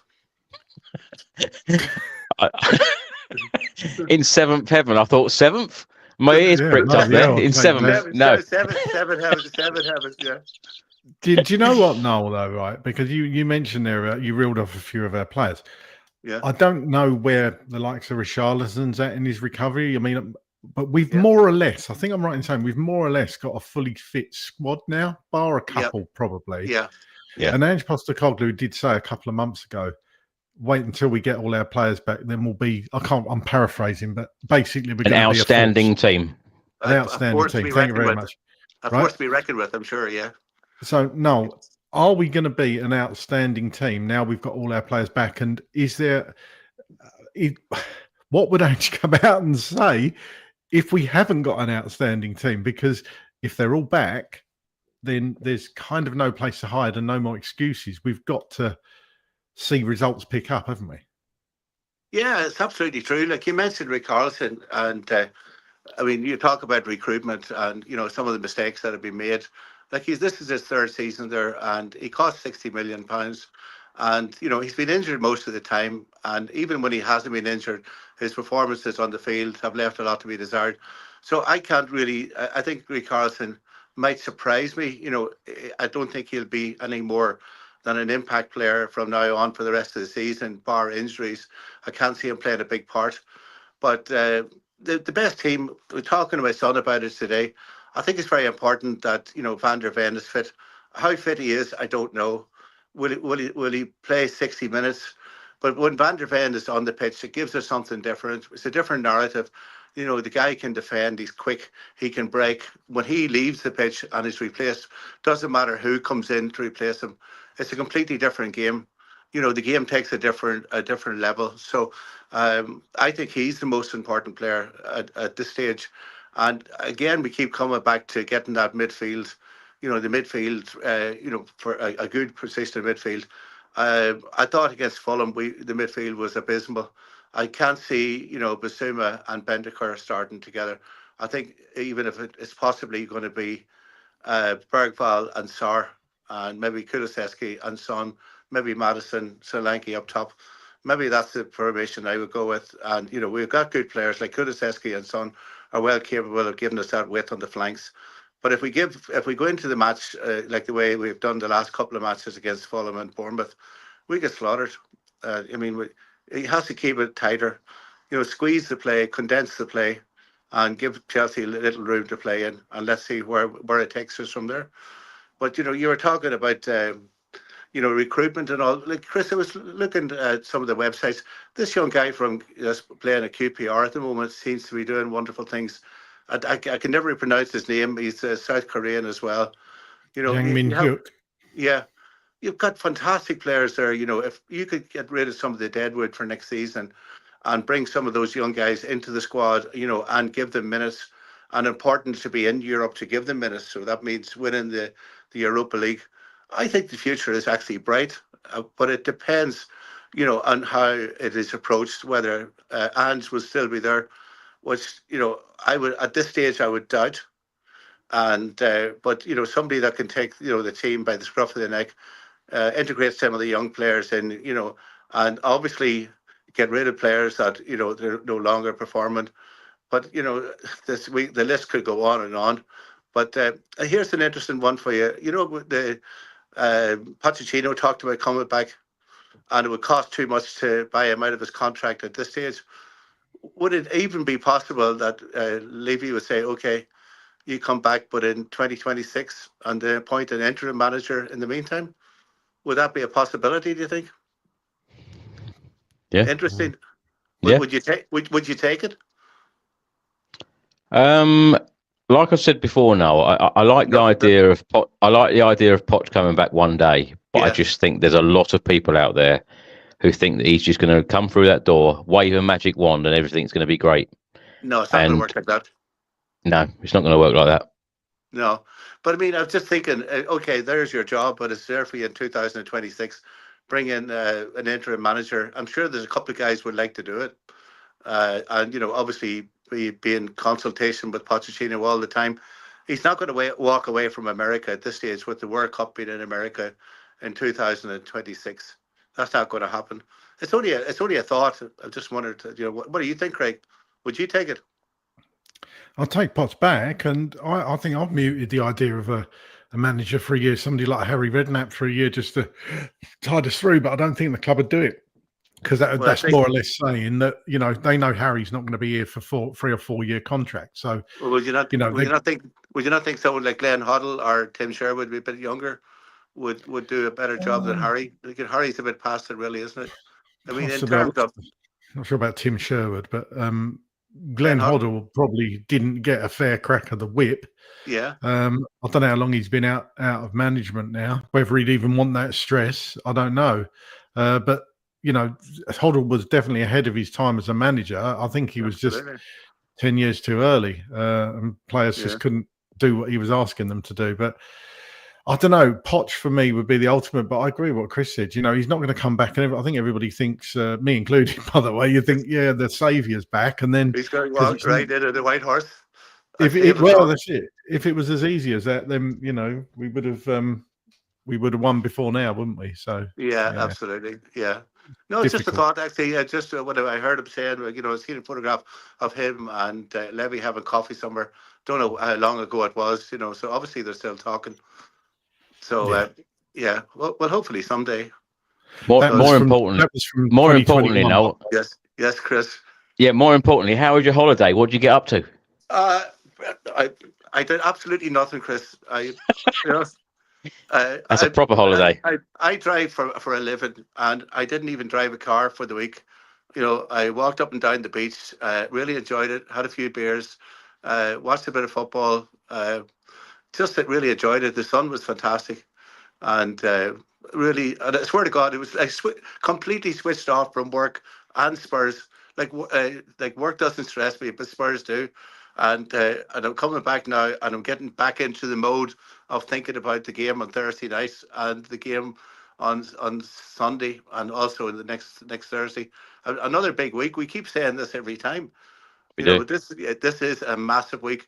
In 2 weeks' time, if we're get through, against Frankfurt into the semi-finals and can win a few games, we've some very tough games left. I mean, you Liverpool away, Aston Villa away. Can't think of who else. You probably know the fixtures there. There's none of them easy. None of them are easy. No easy games. There's no easy game. Like you said, Noel. Chelsea on Thursday, Southampton on Sunday. Yeah. How many points? How many points do you think we're going to get a pick up this week? 4. Okay. And I hope. A point against Chelsea. 3 would be fantastic, and I'd be good. I'll go greedy then if we can beat Chelsea, but 1-6. But we'll settle for 4. No, always a great guest. Thank you so much, and you better unpack your suitcases and get back to work. Okay. Well, I tell you, Chris, my prediction is 1-1 for Chelsea. No, thank you so much. Are you giving a prediction for it yourself, or have you already done it? I'm still thinking about it. No, he never gives his predictions. He always asks everybody else. Come on, Craig. Put your best foot forward there. Tell me what you think. Chelsea. 2-1 Spurs. Heart and head. There's I've got 2 predictions now. Head says we're going to lose because history tells us we're going to lose, but heart says 2-1 Spurs win. So settle for that. I'll settle for that. Let's go with the heart, eh? They're not the team they once were. No, absolutely. No Spurs. We've got to get back. Get back to winning ways. No, thank you so much. We'll speak to you soon. Thanks, man. Cheers, Thanks, guys. See you later. Bye. Cheers. Bye. Right, we're now going to go to Dennis. Dennis, good evening. How are you? Hi, Chris. Hi, Craig. How are you doing? All good. Dennis. All good. Dennis, how are you feeling right now? Let's talk about the figures first, shall we? Go for it. So, since we've been in the new stadium, we've spent 700 million net, I understand, on players. And then in the statement, he said, and that they want to make smart purchases within our financial means. Yeah. Who do you think is making these smart purchases? Do you think it's the manager making these smart purchases, or is it higher above than the manager? It's supposed to be the director of football, isn't it? It's supposed to be originally. It was, well, I suppose everything goes through Scott Munn. Now Johan Lang, previously Paratici, had fingers in many pies. So, but ultimately, I believe that everything goes through Daniel Levy's office.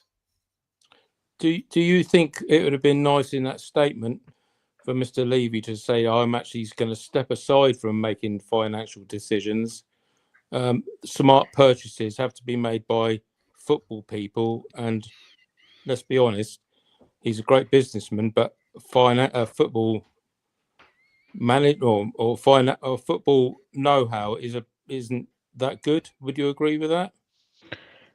Well, Dennis, do you think there is some sort of admission in this short statement today from Daniel Levy? Because when he says about the recruitment remains a key tool, and, you know, like you just said there about making smart purchases within our financial means, you know, we know how bad the recruitment has been.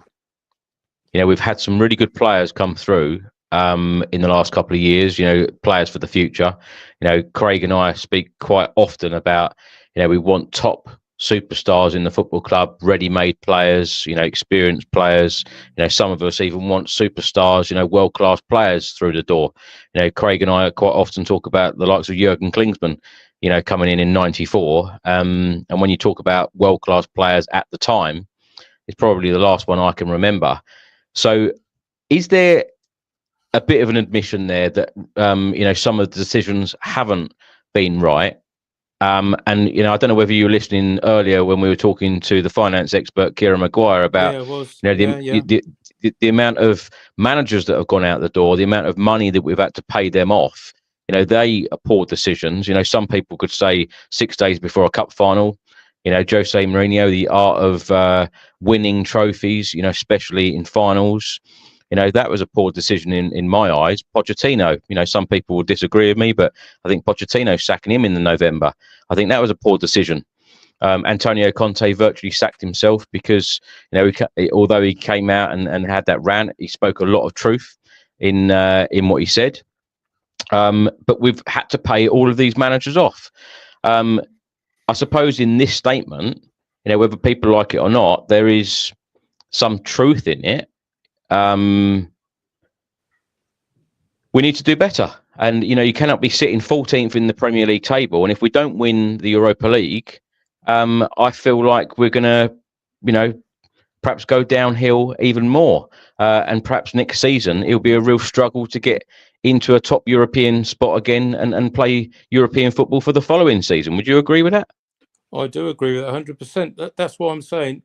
Is it time for Daniel Levy to actually step aside from any control over the football running of the team? I don't think that's going to happen. No, but don't you think it's time that he thinks, or someone should tell him that, even if it's above him, that Joe Louis says to him, look, things aren't happening as we want them on the pitch. The recruitment, as you rightly said, Chris, the recruitment from since 2019, I can reel off these players: Ndombele, Lo Celso, Bergwijn, Sessegnon, Jack Clark, Gedson Fernandez, Reguilon, Doherty, Rodon, Vinicius, Joe Hart. They're not smart buys, are they? No. They're just somewhere along the line, it isn't happening correctly. I don't know where it is, but it must. I don't think these are all managers' decisions. I don't think they're smart purchases at all. Richarlison recently, was that because Kane had gone and they needed to bring someone else in? Was that a smart purchase? He was there when Kane was there, wasn't he? Oh, he was, wasn't he? Yeah. That's true. Yeah. Timo Werner. I mean, you could argue.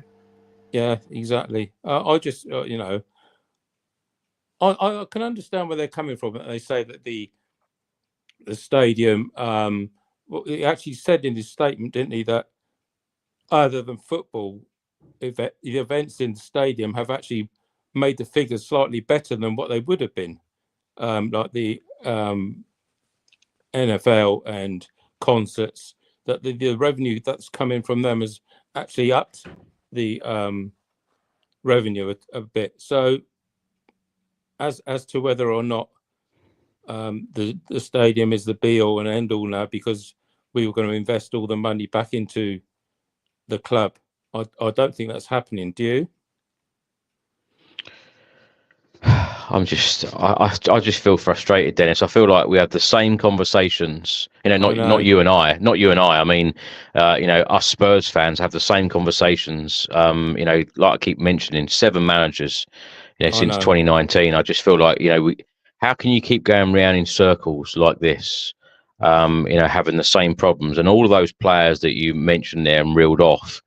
Is that showing ambition to want to win the Premier League? Is it showing ambition to want to, go far in cup competitions? When you're reeling off some of those players, it's really disappointing, and it really does upset me, the fact that we haven't done things in the right way. And a lot of people in life make mistakes, but when you repeat those mistakes again and again and again, I think that's unacceptable, especially with the amount of money that people spend.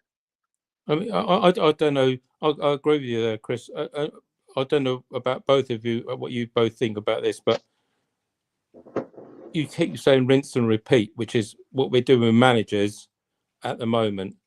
I don't know where they can go, or honestly don't know where they can go. If he wins the Europa Cup, they've got to keep him, haven't they? They have to keep him. They can't have, as Craig said, what is it? They don't have to do anything. And would you be surprised with whether he would stay or whether he'd leave? Nothing would surprise me anymore. But as the chairman, what would if he doesn't win it? Is he gone? But it's rinse and repeat again, and we're going to go back into. And we'll have the I feel like a lot of people are expecting Ange Postecoglou to go, and I don't know whether you heard earlier, Fabrizio Romano is now talking about new names, and when that normally happens, someone like him is talking about new names, it normally means that it's happening. Spurs will have a plan in place, I'm sure. If we don't win the Europa League, and the amount of defeats we've had in the Premier League, and some of the displays have been really poor. Like, we haven't even spoke, I think we're an hour and a half in this fan show, and we haven't even spoke about how poor we were in that Fulham game. Even in the warm-up, I felt like the players weren't really, there in that match, which is really, really disappointing. You're in a Premier League game, going into an international break, 6 defeats out of 6 games going into the last 6 international breaks. I just think that is an absolutely terrible, terrible stat that needs to be improved. And, you need to give absolutely everything in every single game, especially going into the international break. And we rested players. He made 7 changes, Ange. And I feel like I lost a lot of confidence in Ange Postecoglou that game, making 7 changes. Then Heung-min Son then goes off on international duty. We rested him. He played 90 minutes, somewhat 48, 78, 72 hours after that Fulham game, played 90 minutes for South Korea. And then a couple of days later, he plays, I think it was 89 minutes for South Korea again. Christian Romero goes off on international duty. He plays full 90 minutes. A lot of those players that were so-called rested, went off and played a lot of minutes for their respective teams. I don't know.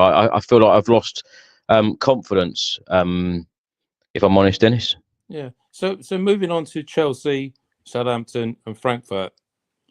In my mind, I'd like to hear your opinions here. I would like to see our strongest side that he in Ange's mind puts out against Chelsea. Yeah. Same side plays against Southampton, and same side plays against Frankfurt. Won't happen. I can't. No. Won't happen. Us fans sit here and say this, but it won't happen. He's already come out and said that these games will, he'll be rotating because they have to. I don't know whether they're told that they've got to, but sports science comes into it a lot. The old days of football where you would be playing the same team, in a number of different games, it doesn't seem to happen anymore, and I certainly wouldn't expect that. But what you just said there, Chris, about Son and Romero both playing 90 minutes within 3 or 4 days of each other, they must have the same sports scientists. Why are we following the sports science I think they can play those 3 games. I mean, Van der Ven, say he does 30 minutes on 30 or 45 minutes against Chelsea. He thinks, oh well, Southampton, don't have to risk him much. Plays half an hour again or something. Plays against Frankfurt, because he hasn't played 90 minutes. He gets injured after 55 or something because he hasn't been given that amount of time to play. Yeah, I just think they have to. What do you think, Craig? Do you think?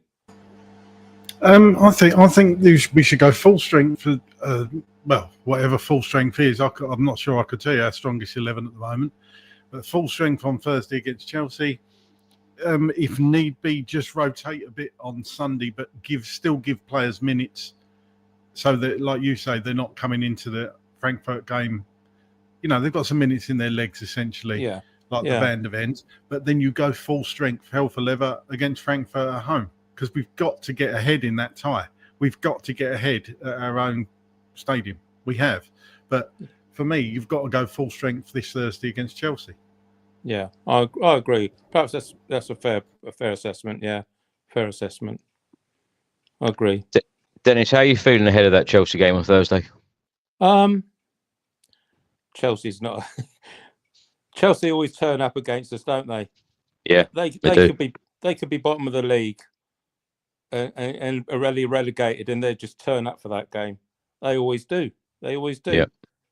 I'll be happy with a draw, I think. I'll be happy with a draw. Dennis, going back to your point about Ange Postecoglou, do you think he should keep his job if he won the Europa League? Do you think a lot of people would be happy if that decision was made? I think if someone wins a trophy, I mean, we had this ridiculous point where Mourinho got us to a final and he didn't manage the final. If someone wins a trophy, they deserve the summer and the start of the next season. We haven't won anything for ages. If he can pull this off, I don't think we've got much hope of winning it, to be honest. But I do think that if he can win this trophy with being Frankfurt, more than likely Lazio in the semi-final, and if we get to the final and it's Bilbao we play against and we beat them in their own stadium, I think he deserves it. But I don't think he will, Chris. I honestly don't. I just can't see it. I think, as Craig said, we need to get a lead against Frankfurt, and I think they'd be too strong for us at Tottenham. I really do. Yeah, it's frustrating that we've got to play the second leg away from home, which, I went there a couple of years ago when we played them in the Champions League under Conte, and that was a really, really loud atmosphere. Really, the Germans certainly know how to liven their stadiums up. Dennis, you've been a great guest as per normal. Thank you so much for joining us, and we'll talk to you again soon. Lovely. Thanks for talking to you both. Thanks, Chris. Cheers, Craig. Cheers. Thanks, Dennis. Bye. Right. We're now going to go to Linton over in South Africa. Linton, how are you? Chris, I'm good, thank you, and you? Very good, thank you. It must be very late there in South Africa, so we'll keep this short and brief, Linton. How are you feeling as a Spurs fan right now? Of course, we'll face Chelsea on Thursday. It feels like a lifetime since we've played. It does exactly, yeah. It does feel like a lifetime, but yeah, nervous again for the Chelsea game. Just hoping that we can. Like most guests have said tonight, be happy with the draw. Just get something out of the game. What's your score prediction for the game then, Linton? If you had to say, how do you think we're going to do? Well, you spoke about head and heart earlier. Don't agree with him. Pretty much the same feeling as you had. It's true. It's so true. Oh, yeah, God. No, it is, unfortunately. It's just Linton, we've done so bad against Chelsea, haven't we? That's the thing. We're all scarred, aren't we? Yeah, we're just so desperate to get something out of a game against Chelsea. Yeah. Linton, we've been talking mainly on the shows this evening about the financial situation. Of course, the The figures came out on Monday afternoon. Daniel Levy, of course, made a statement. We've been talking about players that that we've got excited about signing over the years. Talking about world-class players and players that have really excited you. Who have they been for you? Who was the last player we signed that you got really, really excited about? I was really excited about Rafael van der Vaart when we signed him. I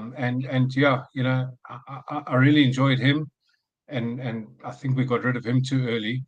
And then I was obviously got excited about James Maddison, but he's been so inconsistent that he's been more of a disappointment. Looking back so far at his short career at Spurs. So I was excited when we signed him, and I thought that we would get more out of him, but disappointed. Yeah, but I really think if we look at the timing of Levy's statement, and I think if we look at it, I think he's tempering expectations already about the summer transfer window. I really think he's saying, well, don't expect too much, and he talks about smart purchases, but what is a smart purchase? Who can define a smart purchase? Is it the youth policy that we've employed over the last few years? What is that exactly? He talks about smart purchases, but what are those?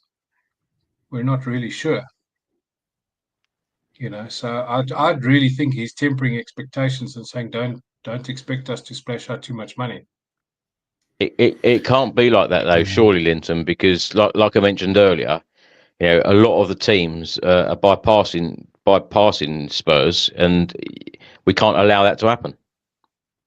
Absolutely, I agree with you. 100%.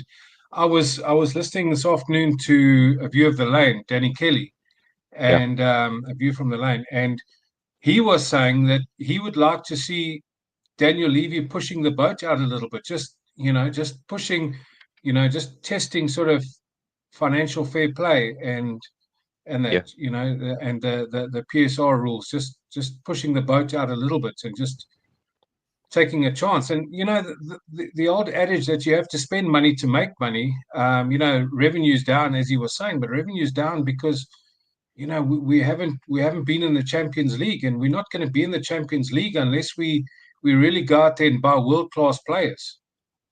And we're all wanting Champions League football, but unless you're spending money, unless you're buying world-class players, we're not going to be there. And that's where the big money is.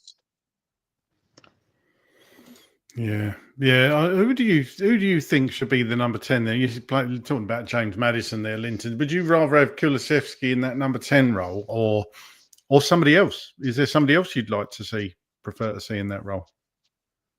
I love to see Kulusevski in that role. I think he's more consistent, firstly, and secondly, I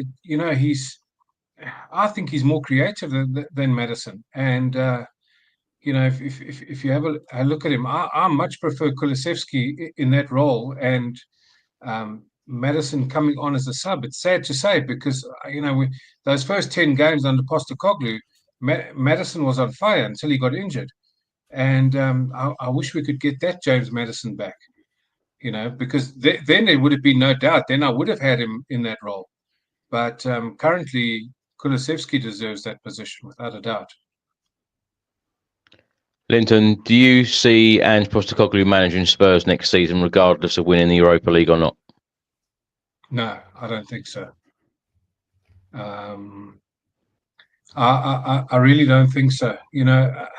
The thing is, when things go well, it's very easy to manage a side. When you have difficulties, as Postecoglou's had this season with injuries, that's when you see the mark of a manager, and that's when you see, whether he uses his initiative, whether he sort of thinks outside the box, and that type of thinking. We haven't seen that. All we've heard is complaints about the number of injuries, and we really haven't seen that. Now, I really think that there's a lot of talk about Iraola.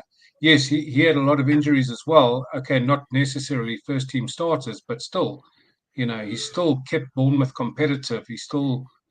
He's really just kept them playing good football throughout, and we haven't heard the excuses. So, yeah, he would be my number one, quite frankly. If you could change one thing about the club, Linton, one thing, what would it be? One thing. I think we need I know there's a lot. There's a lot that probably needs changing, but what would you change? Push rots from the head first. So have a look right at the top, and then work your way down. Because you can keep changing managers as we've done. You can keep doing a lot of things, but I think it really starts right at the top, and we can change players, we can change managers, we can change a lot in the club, but unless things change right at the top, I think it's going to be pretty much the same. Linton, last question for you. We were joking around earlier saying what's more painful, watching Spurs sometimes or going to the dentist? What do you reckon? Definitely watching Spurs. Definitely watching Spurs. The frustrating thing is, Ange ball is supposed to be about creating opportunities and scoring goals, and we did see that in the beginning of the reign, but we're just not creating enough opportunities at the moment. And so that's a big thing. And the other thing that frustrates me is, I remember when you went to Australia, right, when Ange started, and we conceded a lot of goals then, and you said then, I remember, that you hadn't seen us working much on the defense. Yeah. And we're almost 2 years into Ange, and our defense is as leaky as it was back then. And nothing has changed from that perspective. So, but we were scoring a lot of goals then, Linton. It seems different in that regard, because going back then, it seemed really exciting because Ange, whenever he was shouting, you'd hear him. It was loud and clear, saying forward. Shouting forward all the time to the players. And in these last couple of months, yeah, fair enough, we've had a lot of injury problems, etc. But even when some of these key players have returned, we are playing a lot of balls back, sideward passing. And that isn't the same as when Ange first came in, because it was all about attacking football. It was all about, something very simple. I can say it was about moving the ball really, really quickly. And sometimes now, even Vicario, keeping hold of the ball for some time, and you're thinking, what's going on? What's changed? Why has that changed? What would you put that down to? Because it's a really good point, you saying that. When Ange came in, it was all about moving the ball quickly. It was all about moving the ball forward. And now that is completely different. And, should it be different because it's different players playing? Even when those players do return, it's the same. Why? I think that's $1 million question. I just don't know why. Our build-up, as you correctly say, is so slow, and then once a team's got the low block, we've got absolutely no idea how to break that down, and then it's even slower, and then it's down to walking pace, and we camped outside the 18-yard area, and there's nobody making a run to try and draw defenders. We're also static, and that's the frustrating thing. There's nobody making runs off the ball. We're all just almost waiting for a magic pass or something, but there's nothing. There's no creativity. There's no, like I said, there's no movement. We're all static. I wish I had an answer for you, Chris. I really don't. It's just all just backwards and forwards and sideways, and there's no, as you say, there's no speed. There's no quick ball. There's no. I don't know. Is that down to the players not buying into the system? Is it down to Ange? I remember after the Chelsea game where we lost and we were down to 9 players last season, he said even if we've got 5 on the ball, we're going to defend high, and we're not going to change our philosophy, but we've changed the philosophy. Yeah. So. Yeah, that's another interesting point this evening. The way that the fans applauded us losing 4-1 at home to Chelsea, and it feels extremely different now. Linton, always such a great guest. Thank you so much for some great points there. We'll talk to you again very soon. Great, Chris. Thank you for a great show. And yeah, thank you, guys. Thank you, Craig. All the best. Cheers, Lynn. Thank you. Cheers, Linton. Bye-bye. Speak to you soon. Right, we've got a couple of guests left. We're going to now go to John. John, evening. How are you? Good afternoon. Yeah, I'm as well as can be expected with everything that's going on. I was going to say, John, I think this has been quite a depressing hour and 50 so far.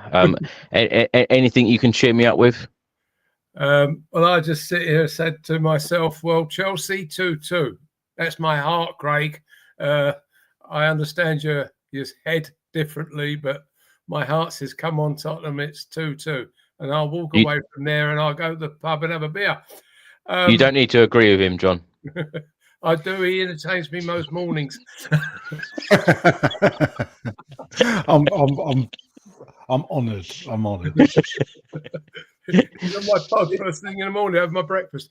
And looking at me when you're eating your breakfast, I can't think of anything worse. But I'm honoured. Thank you. Frankfurt. I just hope we can beat Frankfurt and keep going and keep Pochettino on that thread that I hold so dear. We'll see what happens on that. I just don't, like many of the guys here, I just don't want to see yet another churn of a manager coming in and ins and outs. And I feel that's been disruptive. I mean, I look back at the ENIC period, and the only stable periods we've had have been with Harry and Pochettino. So, the rest of it has been who's in and who's out. John, you can obviously, like me, remember the 80s, right? I'll go back. Let's take you back to the 80s when we won 3 trophies. Yeah. I know football's changed, but you will remember what the club was like in the 80s. We was known as a cup team, right? Did you prefer those days over what it's become now? Was football simpler? Are we just grumpy old men? Well, first of all, Craig, I was in a dark era at that point. I lived in Canada and I lived in the United States in that period. So watching Tottenham play was a very limited affair. I sort of hoped for Tottenham on a Sunday afternoon 1 week late. So for me to make comment on every game is very difficult. So if I come back to the period I left in the 70s, and don't forget, I'd lived through the great cup day, the great days of the glory days, and through my boyhood and into my youth, and into my my 20s before I left. I always thought those are happy memories and dreams in my past. So I expect you regard the 80s the same way, probably quite rightly. I mean, I remember the cup wins in the 80s because we got to see those fairly live. And so, yeah, I guess, the games were more entertaining and we felt more involved, I think, in terms of the situation we're in now. I mean, we discussed that at the Spurs pub the other Sunday. The glory is no longer there. It's can we win and keep the fans happy and go for the next week? And at the moment, we're not. Right? We're all disillusioned. Not to hit a too fine a point. We're all at that point. Well, here we are, looking for some small crumb of happiness in this season, and that small crumb, I suppose, is the Europa Cup. Yeah. And hopefully, if that comes through, then we will all be delighted, and the rest of the misery will go away. I'm reminded, I think it was Apollo 8 that went round the moon in Christmas '68. maybe before you guys. And 68 was a miserable year. And we had assassinations, and the economy was a misery everywhere over the world. There were riots in Chicago and all sorts of things. And someone said to the captain of the commander of Apollo 8, "You've saved 1968 just by going around the moon." And it was a great success, and the Americans felt a lot better about themselves. I think probably the Europa Cup is our Apollo 8. If we can go around the moon, we will feel a lot better about ourselves and go into next season feeling a lot better about ourselves. At the moment, we're all in that very depressed state, and I think that's because we all care so much about our team. Yeah. Is it realistic that we're going to win this competition, John? Okay, my heart is leading me over my head. Well, because we know when we're on our day, we can beat anyone. Of course, we should be able to beat Frankfurt. With that group of players, we should be able to beat Frankfurt. I looked up Frankfurt in the Bundesliga in a third. Well, they're not third because they're a bunch of slouches. They must be a good team to be third in the Bundesliga. Yeah. They beat Frankfurt 6-2 on aggregate. They can't be that. They can't be a bunch of slouches to lose to beat Frankfurt. I remember them playing. Was it they're playing somewhere in the Europa Cup a couple of years back? Did they come were they runners up? Does that ring a bell somewhere in my head? Yeah. And I think they played Barcelona and beat Barcelona. So they're not going to be easy. And we've got to go into Frankfurt with 3 goals in our pocket to face them away in the second leg. So is that yes or a no? That's a political response. We're in the middle. Yeah, I know. We're in the middle of an election here in Canada. A lot of political response. I'm sure some people do that on purpose. They talk for a long time and then think, "Oh, Chris hasn't noticed whether I'll give a yes or a no." And the answer is, in my heart, I just hope we can. In my heart, I hope we can.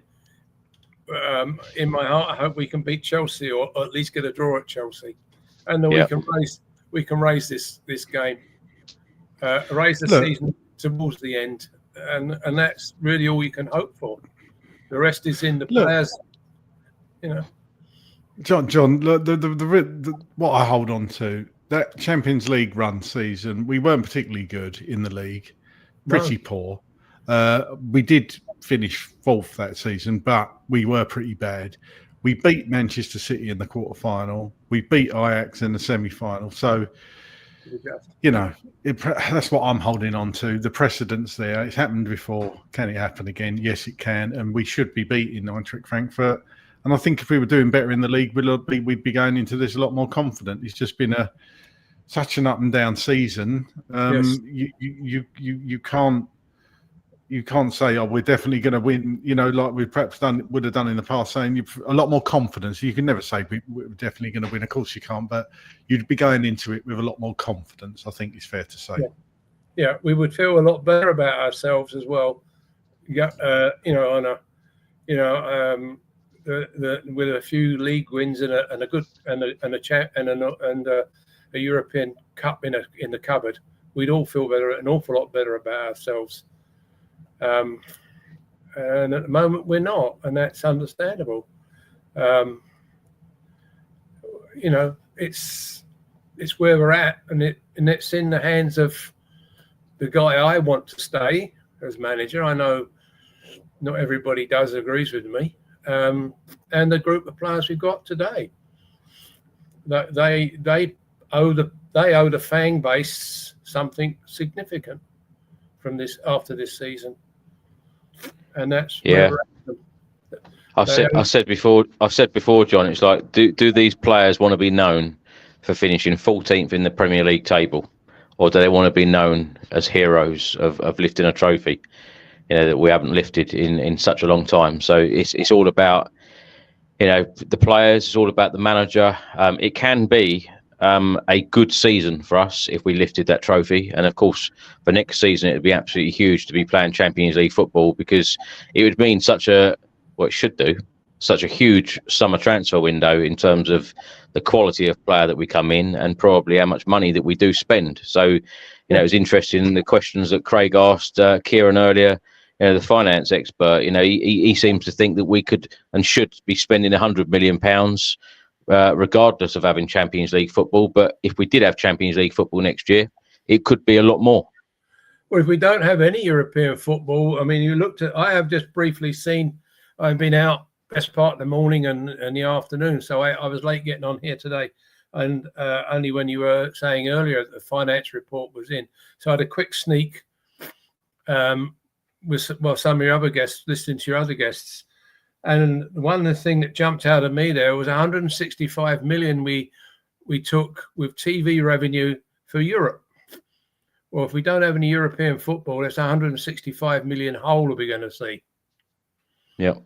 And that's a significant hit on the bottom line. Yeah. Which is what it is. I don't know. I mean, I don't know the answer to that one, but that's a chunk.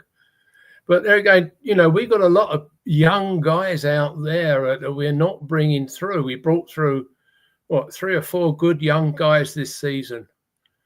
There's a young lad there playing for Northern Ireland at Lake Norrin. He's ours. Yeah, really good player, Donnelly. Yeah, Donnelly. I'm sorry, excuse this 77-year-old brain that doesn't always remember names. And the goalkeeper there is, I understand, is ours as well. Yep, Keeley. We've got a young lad out, I think, at Stoke City, central defender that we got from Blackburn. Phillips, yeah. So why are we not bringing these boys back and at least giving them the run? And even if we let them play on a Wednesday night in the Carabao Cup and take them to Hong Kong, give them a run. Yeah. And let's see how well they do. And to me, we're talking about going and lashing out 100,000 on this player and 100,000 on that player. We may have a few stars there. I mean, I can remember you all and I all remember saying, well, what the heck's he going to play this guy, Harry Kane, for this week? He ain't done much yet. He got in that first team. He never looked back. Yeah. And maybe these stars have got to start somewhere. Yeah. John, I hope the next time we speak to you, we're all going to be smiling a lot more than we are now. I'm smiling, Craig. Always, Chris and you, Craig. Always great to listen to you guys. And when you do your thoughts of the day, Craig, you think John's eating breakfast in Ottawa. I will, mate. I will. I might do one. Johnny in Ottawa asks, what's your favourite breakfast cereal? Let me know in the comments. Thank you, guys. John. It's all good to you. Cheers, John. Speak to you soon. Bye. So what are your thoughts of the day? I can't remember what one's tomorrow. What one is tomorrow? Come on. No, don't worry about tomorrow. I'm putting you on the spot. I'm putting you on the spot now. What are your thoughts of the day? What are my thoughts of the day? That we pay the second highest ticket prices. Because I actually looked this up. It's actually Fulham has got the most expensive ticket, which actually they showed their big, beautiful new stand, by the way, that's right overlooking the Thames. And there's a lovely view over the Thames. It's much better than the view from ours, I have to say. But they've got the most expensive season ticket and ticket. I mean, we're close second, but, people will say that. And it's quite the rod to beat Daniel Levy's bum with, isn't it? That, we pay this money and we continue not to, reap the rewards of what you'd hope a team would get for fans paying that amount of ticket. I think that's what it comes down to. It comes down to money and the fans paying the money. I mean, this category C for the Europa game, they didn't need to do that. For a family of 4, that would mean 320 quid for me, the kids and the wife to go and watch Tottenham play. £320. I can't justify paying that, Chris. I know people have got season tickets, that's fine. They go on their own, that's fine. But £320 for a family of 4, That's not right, in my opinion. And that is a game. It's interesting because even in Daniel Levy's statement, where is it? We must do everything we can to support the team in these final key stages. So that stadium needs to be packed. Every single seat needs to be sat on. Exactly. We don't need any empty seats for these sorts of games, and there has been quite a few empty seats, in recent games, which is not good. But when you get into this stage of the competition, and it's so important to the football club in terms of for the fans, the finances, everything. We need that stadium absolutely packed and the atmosphere absolutely electric. We're now going to go to Stu. I need some positivity, Stu. Thank God for you coming in. How are you? All right. Yeah, good, thanks. Good. And going to try and keep it as positive as possible. Go on, you then. boys all right? Give us some positive, Stuart. Come on. Stuart, your beard matches your body warmer. Do you know? You don't know where my neck starts and the chili stops, right? Actually, Stu, what are your thoughts of the day? Well, the answer to the previous one was shredded wheat, but if I'm feeling naughty, ricicles. My thought of the day, to be honest, is it's not a question. It's look, at this stage of the season, and you kind of just referenced it, Chris, in terms of the stage of the competition, but I think in the Premier League as well, we all need one big mental reset. We need to put in the past everything that's gone on. We know confidence has been shot to bits through lots of different factors. We've got to leave that in the past. And as fans, we have to go into that, any stadium that we step foot in when Tottenham are playing, and we have to back them. If there are mistakes on the pitch, I don't want to hear all the groans. I want to hear, right, we can do better, and that's what I hear a lot of other teams' fans doing. We're not in that place at the moment, and we need mentally to reset as much as the players do. Oh, by the way, I'll be at the Spurs Frankfurt game, so it'd be great to. I'll send you a message. See if you can grab a drink. Yeah. I just think. Look, I'm tired of all the debating on, Ange in, Ange out. What are the reasons? When at this point of the season, all that is kind of moot. Like, we can talk about that, and decisions can be made in the summer. We need to back the players. We need to back the manager, regardless of our thoughts on him. There's no point hurling negativity at this stage. So that's kind of my main, the way I'm feeling. And I think, look, we're one of 8 teams left in the Europa League. Can we win it? Yeah, absolutely. Are we favourites based on form, confidence? Absolutely not. That doesn't mean that we can't do it. And how can we give the players the best chance? We have to give them an atmosphere every single time they step onto our pitch that gives them the best, the best feeling to do that. They have to look at themselves in the mirror, and as you say, they've got a chance to do something special. I'm not going to go down the negative route, other than just saying we don't have the mix of characters right for me in the squad, and we've talked about this a lot, so I don't want to kind of dwell on that. But look, let's hope that at this vital stage that they can pull some performances out the bag. And look, if we get to the final, anything can happen. That's what I'm trying to. At least I'm trying to persuade myself, whether I believe it or not. But I think I do believe it. We can do it. I love the positivity, Stu. I do. You're always positive on here, but just going back to what I was saying about ticket prices, what's your views on that? Because you've like self-confessed financial moron. What am I being harsh on the club saying that I think it's outrageous, the ticket prices, or can you see where I'm coming from on that? No, you're totally right. When you see, as we've talked about, and as Kieran, very succinctly talked about, if you just look, for example, at the percentage spent on wages, we can quite see, you don't mind spending that extra money if you see the club reinvesting it where it matters on the pitch and, in the team. But when you see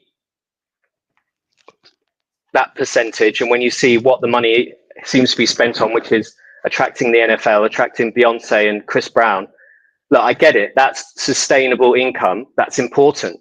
But if you sacrifice what's happening on the pitch. All of that, well, I mean, maybe it just shows us what is the most important to Levy. You know, we know that he's a businessman first, and he's shown that time and again. And his statement, to me, it's a politician's statement, and you know, largely that's what he always comes out with. When's the last time that Levy released a statement where you thought, okay, I actually can get behind what he's saying, that mirrors what we're seeing and what we're feeling? He doesn't care what the fans think. He just wants to put out a statement that puts his responsibility to the minimum level, and it's very vague. It's never specific in terms of what we're actually trying to do on the pitch. You know, it's the same old. And in terms of, you know, whatever happens to the manager, it's the old adage: everything changes, nothing changes, everything stays the same. And that's what happens. We change a manager every 2 years, and we'll just keep going on that merry-go-round indefinitely, whilst, you know, this leadership board of directors is in place, whilst this structure is in place. We've got people like Scott Munn, who I've never heard. I don't know if there's any record of him saying anything on camera. Perhaps you can point me in the direction of something. I have no idea who he is, what he believes in, what his vision for the club is. Yet he's supposed to be, you know, the second most important person in the club. So that's my bit of negativity, perhaps. Stu, I take it you've watched the podcast with Jed Spence, and what baffled me and surprised me and disappointed me in some ways is when he was asked the question, who are the leaders? And he really had to think, and it was quite cringy, if that's probably the right word. In you know, I would expect, you know, if you asked me that and I was a footballer, you should be able to just go bang, bang, bang, you know, with the names. And he was really, really thinking. And I don't know, I felt like even the presenters at the time were quite embarrassed about, you know, where's the answer? Were you surprised by that? Unfortunately, you know, we have talked about it on the podcast a lot. No, it's shocking, but it's not surprising, if that makes sense. And I honestly don't think, possibly bar, you know, you might be able to say Southampton or Leicester, but are there any other squads in the whole Premier League where a player would struggle to just name at least 2 or 3 clear leaders that they have? I don't think there are. Stu, sorry to butt in. Do you think Jed did that deliberately? Do you think when he knew exactly what he was doing by answering that question the way he did? Yeah, I mean, I think it's at least partly that, and I think that was his honest reaction. He, you know, from everything that I've seen from him, the one thing I don't get from him is, you know, being disingenuous. You know, I think he's an honest guy. You know, he's obviously. Hold on, Stu. Sorry to interrupt, Greg. Why on earth would he do it on purpose? Just to make a point. You know, like Romero's come out and said certain things. Yeah, but he's got to go in that changing room. You know, people like James Maddison's son, and they'll be thinking or looking at him. You know, if you were my teammate and you did that to me, next time I'd see you, I'd say, "Cheers, mate," and you'd be like, "What?" And I'd be like, "Well, I believe that I'm a leader in this dressing room. Why didn't you say my name?" And it weren't. I just found it really, really strange in the fact that, okay. You know, it might have taken you a little bit of time to think, oh, actually, who are the leaders? But just give the names, and he didn't. Yeah, well, it's a fair point. Oh, sorry. It was a deliberate. No, it's fine. It was. I think it was like Stu said. I think it was an honest answer, and it didn't seem to me like, because immediately to toe the party line, if you like, he should have come out and said, "Well, Heung-min Son's the leader, James Maddison, Vicario, and Romero. That's the 4, right?" So if he was towing the party line, he could have just easily come out and said, well, Sonny's a great captain. Sonny's a leader. I really look up to him. He doesn't scream and shout, blah, blah, blah, blah, blah. But he didn't. It was a deliberate, I think it was a deliberate thing he was being, and he was probably being honest. I'm not dissing Jed for not being honest. I think he was doing the exact opposite. I don't think he was towing the party line. I think he was probably thinking, where are the leaders in this team? And he was making a point, whether that's the right or wrong thing to do as a professional footballer. You know, everyone's got their own opinions on it. So what do you think, Stu? Yeah. I mean, he could have said, you know, from my point of view, look, we're not in the changing room. We're not on the training pitch every day. when we watch them on the pitch, and obviously Chris, you see every single game. We've talked about Vic being one of the very few that you could say, look, he's got leadership qualities. Decky, maybe, like in terms of his attitude on the pitch, not sure if he's a natural leader per se, but he definitely leads by example in terms of fighting every ball and the way, he just never gives up. But other than that, honestly, I'm with Jed. From what I see as a fan, I would be struggling as well. So whether or not he did it on purpose, I do think it was a pretty honest response that he was just couldn't really think in the moment. And that is damning. We've bought a lot of young players, quality young players that could be really exciting if we can still hold on to them for the next 3 or 4 years, 2 to 4 years, let's say. But we certainly haven't bought in any ready-made players that are leaders, that can boost the experience and attitude of the whole squad and on the pitch. So yeah, it's okay. I'm trying to be positive as much as possible. For next season, we've said it time and again, money needs to be spent on players that are not for the future predominantly. Unfortunately, when you hear what Levy has to say, my translation of that is what someone else said earlier. I apologize, I couldn't remember who it was. It sounds to me like he's already mitigating. Look, we're just going to be, haggling. We're going to be going in for bargain buys, probably a couple of youngsters, and maybe one or 2 players in the mid range. But I have no confidence that we're going to make that Van der Vaart, Klinsmann-esque signing. It can't happen, Stu. The noise is just going to get louder. Well, yeah, but how does that really? We've seen Levy is bulletproof. He's he's got several flak jackets on, a lot thicker than mine. I think he's untouchable unless he just feels that he can't take the club any further in a business and financial sense. I know I've said this, and I got a mixed reaction to say the least. But honestly, if we went down in the next couple of years, as long as we keep the same manager for 4 to 5 years, and if Levy went, to me, that is actually a positive outcome in our long-term future. I'm not wishing that we get relegated. I'm just saying that I can actually think of, worse things. Wow. God, that is more negative than I wanted to be. I'm sorry. Let's get positive. Can you ask me a question on something else, and I'll try and be positive. The Chelsea game on Thursday. Right, 4-3 Spurs. We're winning it. We're going to do them. and then Southampton. We'll win that at a canter.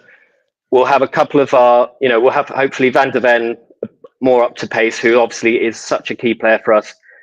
Solanke will have more minutes in his legs. Decky, hopefully, Romero, and I think we'll beat Frankfurt. I watched them against Stuttgart. They're a good team. They have good player. Ekitike, I think is his name, up front. Looks very dangerous, a bit unpredictable, a lot of pace, so he could definitely trouble us.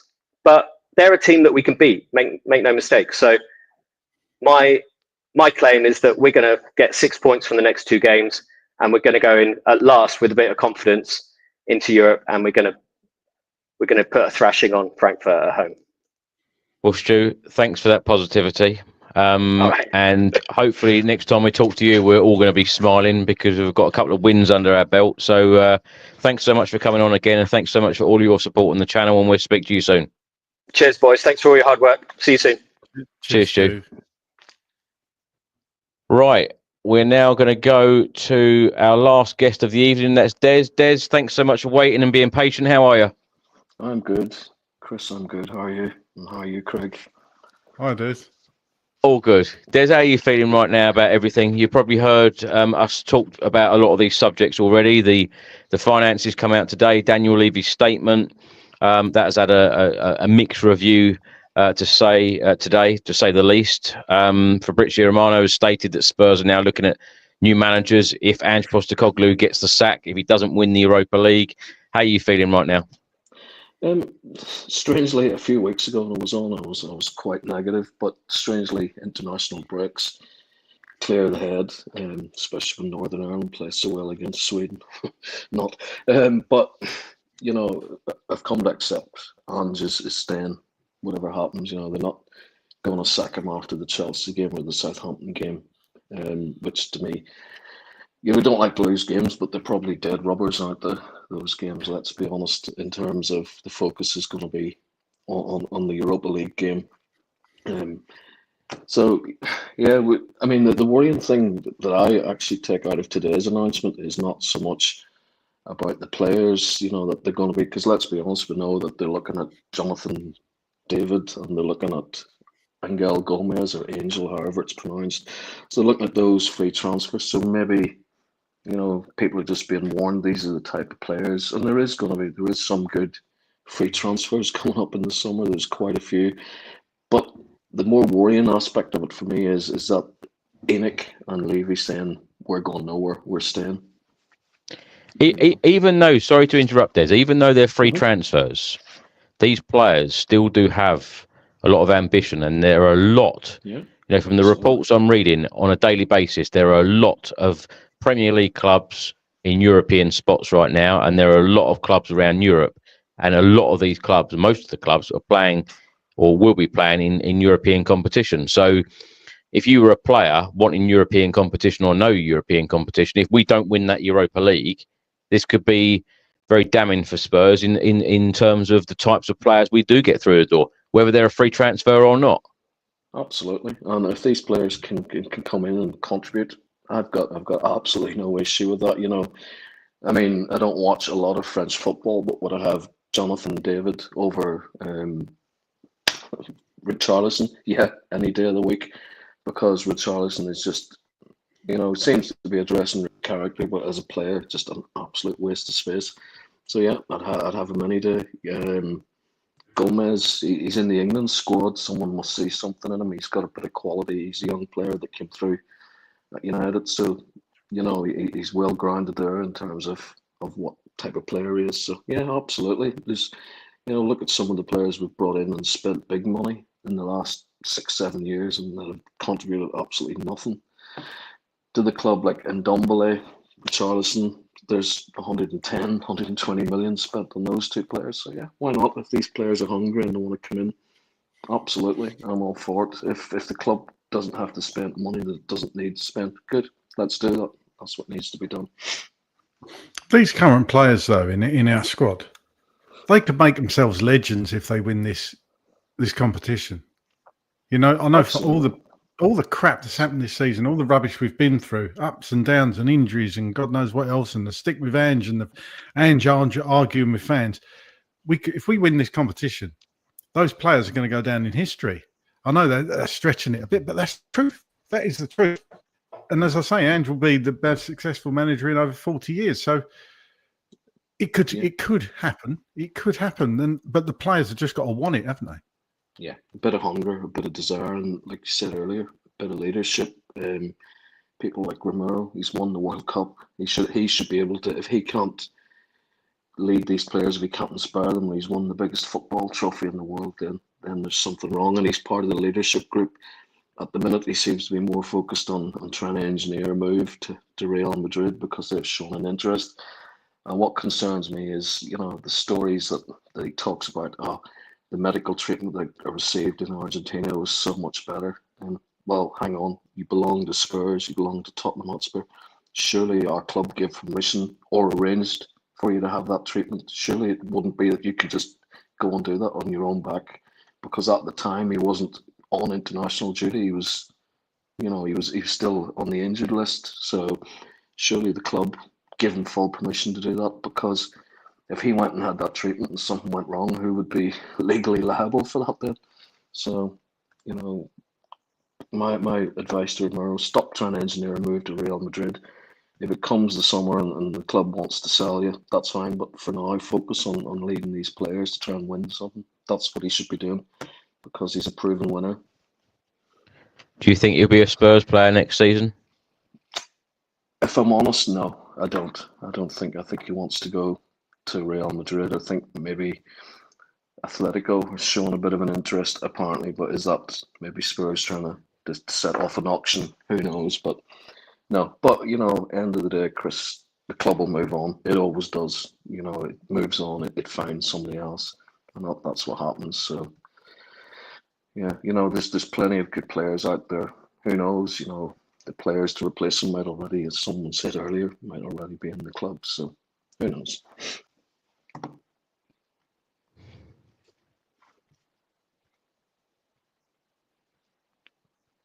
Oh, I've lost you. Sorry, I was on mute. First time that's happened tonight. Des, give us a score prediction for the next 3 games. Give us a score prediction for Thursday against Chelsea, Southampton Sunday, and then next week against Frankfurt. And I want some positivity. Come on, Chelsea. You know what? Just go there. Just go there and give. Just go for it, Ange. I would say to Ange now in these 2 games, just give them that freedom that you gave them last year in those first 10 games. And maybe someone mentioned earlier about Ange, basically, you know, why his style has changed. And I've thought about this too. Maybe his style has changed because of how the media have tried to make him to be some kind of joke figure, and you know, he's a suicidal manager and playing that way. So maybe there is that fear where he's thinking, yeah, maybe I do need to be a bit more cautious, because we had all the stuff last year about, you know, all the goals from corners and stuff. By and large, that has disappeared this season. So there's no reason why we can't go to Chelsea. Southampton, I probably don't think it'll be a very high scoring game, maybe 1-0, 2-1, hopefully. And Frankfurt, again, no reason why we can't go and beat them. Even draw in the home leg and go away and win, it's just unpredictable. And someone said earlier about Frankfurt, Frankfurt actually won the Europa League in 2022 with Glasner, because they beat Rangers in the final. So they're a smart club. They're not. You know, they've got pedigree. I think Topmuller is the manager now. But yeah, so let's just be positive. There's been enough negativity. The last call started off really positive and then just drifted. But let's be positive. What happens now happens. We're safe. A lot of fans never thought there was a chance of relegation, but we're safe. That's all that matters. We're not going to finish any higher than 10th or 11th. Let's be honest. So let's get behind these players, because I think the last game, the Bournemouth game that I was at, it was absolutely toxic. 41 minutes, loads of people got up and walked to, you know, the toilets or the bars or whatever. And, you know, I got quite annoyed because a couple of people around me started booing the players, you know, at half time. And I'm saying, booing the players at 1-0 down. I could understand if it was 3 or 4, but not 1-0. Come on, seriously.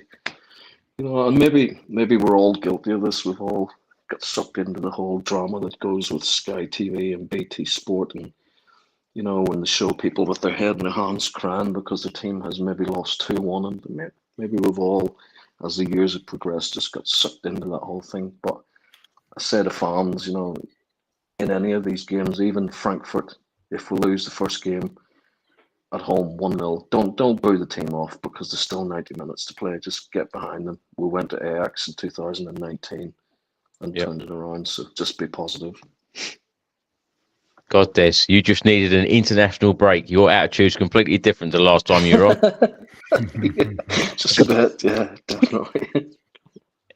Well, Des, thank you so much for joining us, and let's hope that, you know, we have big smiles on our face the next time we see you, and hopefully it is a night like the Ajax night, and we go through. You know, we've still got a chance of lifting silverware this season. I know it's going to be a hard task, but you know, while you're still in it, you've got a chance. Des, thanks so much for joining us, and we'll talk to you again soon. Thanks, guys. Take care. Bye-bye. Cheers, Des. Cheers. Thanks, mate. Craig, another fantastic fan show, starting, of course, with Kieran Maguire talking to us about finances, and then talking to Spurs fans all around the world. A lot of the regulars on today. Really enjoy talking to these guys, and thanks so much for everyone who has popped on today. If you'd like to pop on a future show, please do send me an email. It's tottenhamfanchris@gmail.com, and then I'll get back to you with the details of the next fan show. Craig, have you enjoyed this one? I found it a little bit depressing, but do you know what? If it wasn't, it would be false, wouldn't it? Because, you know, like we always do, when someone comes on, I say, how are you feeling right now? And this is how people are feeling. You're dead right. And it seems like we've been away for doing this sort of show or any podcast really for, it must have been 2 weeks, mustn't it? Certainly since I've been on. So I felt like a nice break. I did feel like I needed the break. I mean, people listening and watching probably think that, you know, we love it that you're all entertained and that you love the show, but you might not think it's tough sitting in front of a screen and just talking about Tottenham and asking fans questions, but it does grind you down after a while when you're just talking about negativity and negative stuff and bad stuff all the time. It does, and you do need a break. So, you know, let's hope for better things and better times to come. I know I've said that a lot, but it's got to change soon because it just has to, surely, you know, and hopefully it starts again at Stamford Bridge on Thursday. Is this your motivational speak? Yeah, is it working? Should we do like a motivational, like 60-second update every morning that you give John with his cornflakes? That would be good. Yeah, to help. No, he doesn't eat cornflakes. What did he say he eats? Shredded wheat or something? I don't know, John. I can't remember what you said, but I think he's your biggest fan, and you don't even remember what he said to you. Well, yeah, but I can't remember what he eats for breakfast. You know, you're asking me. You know,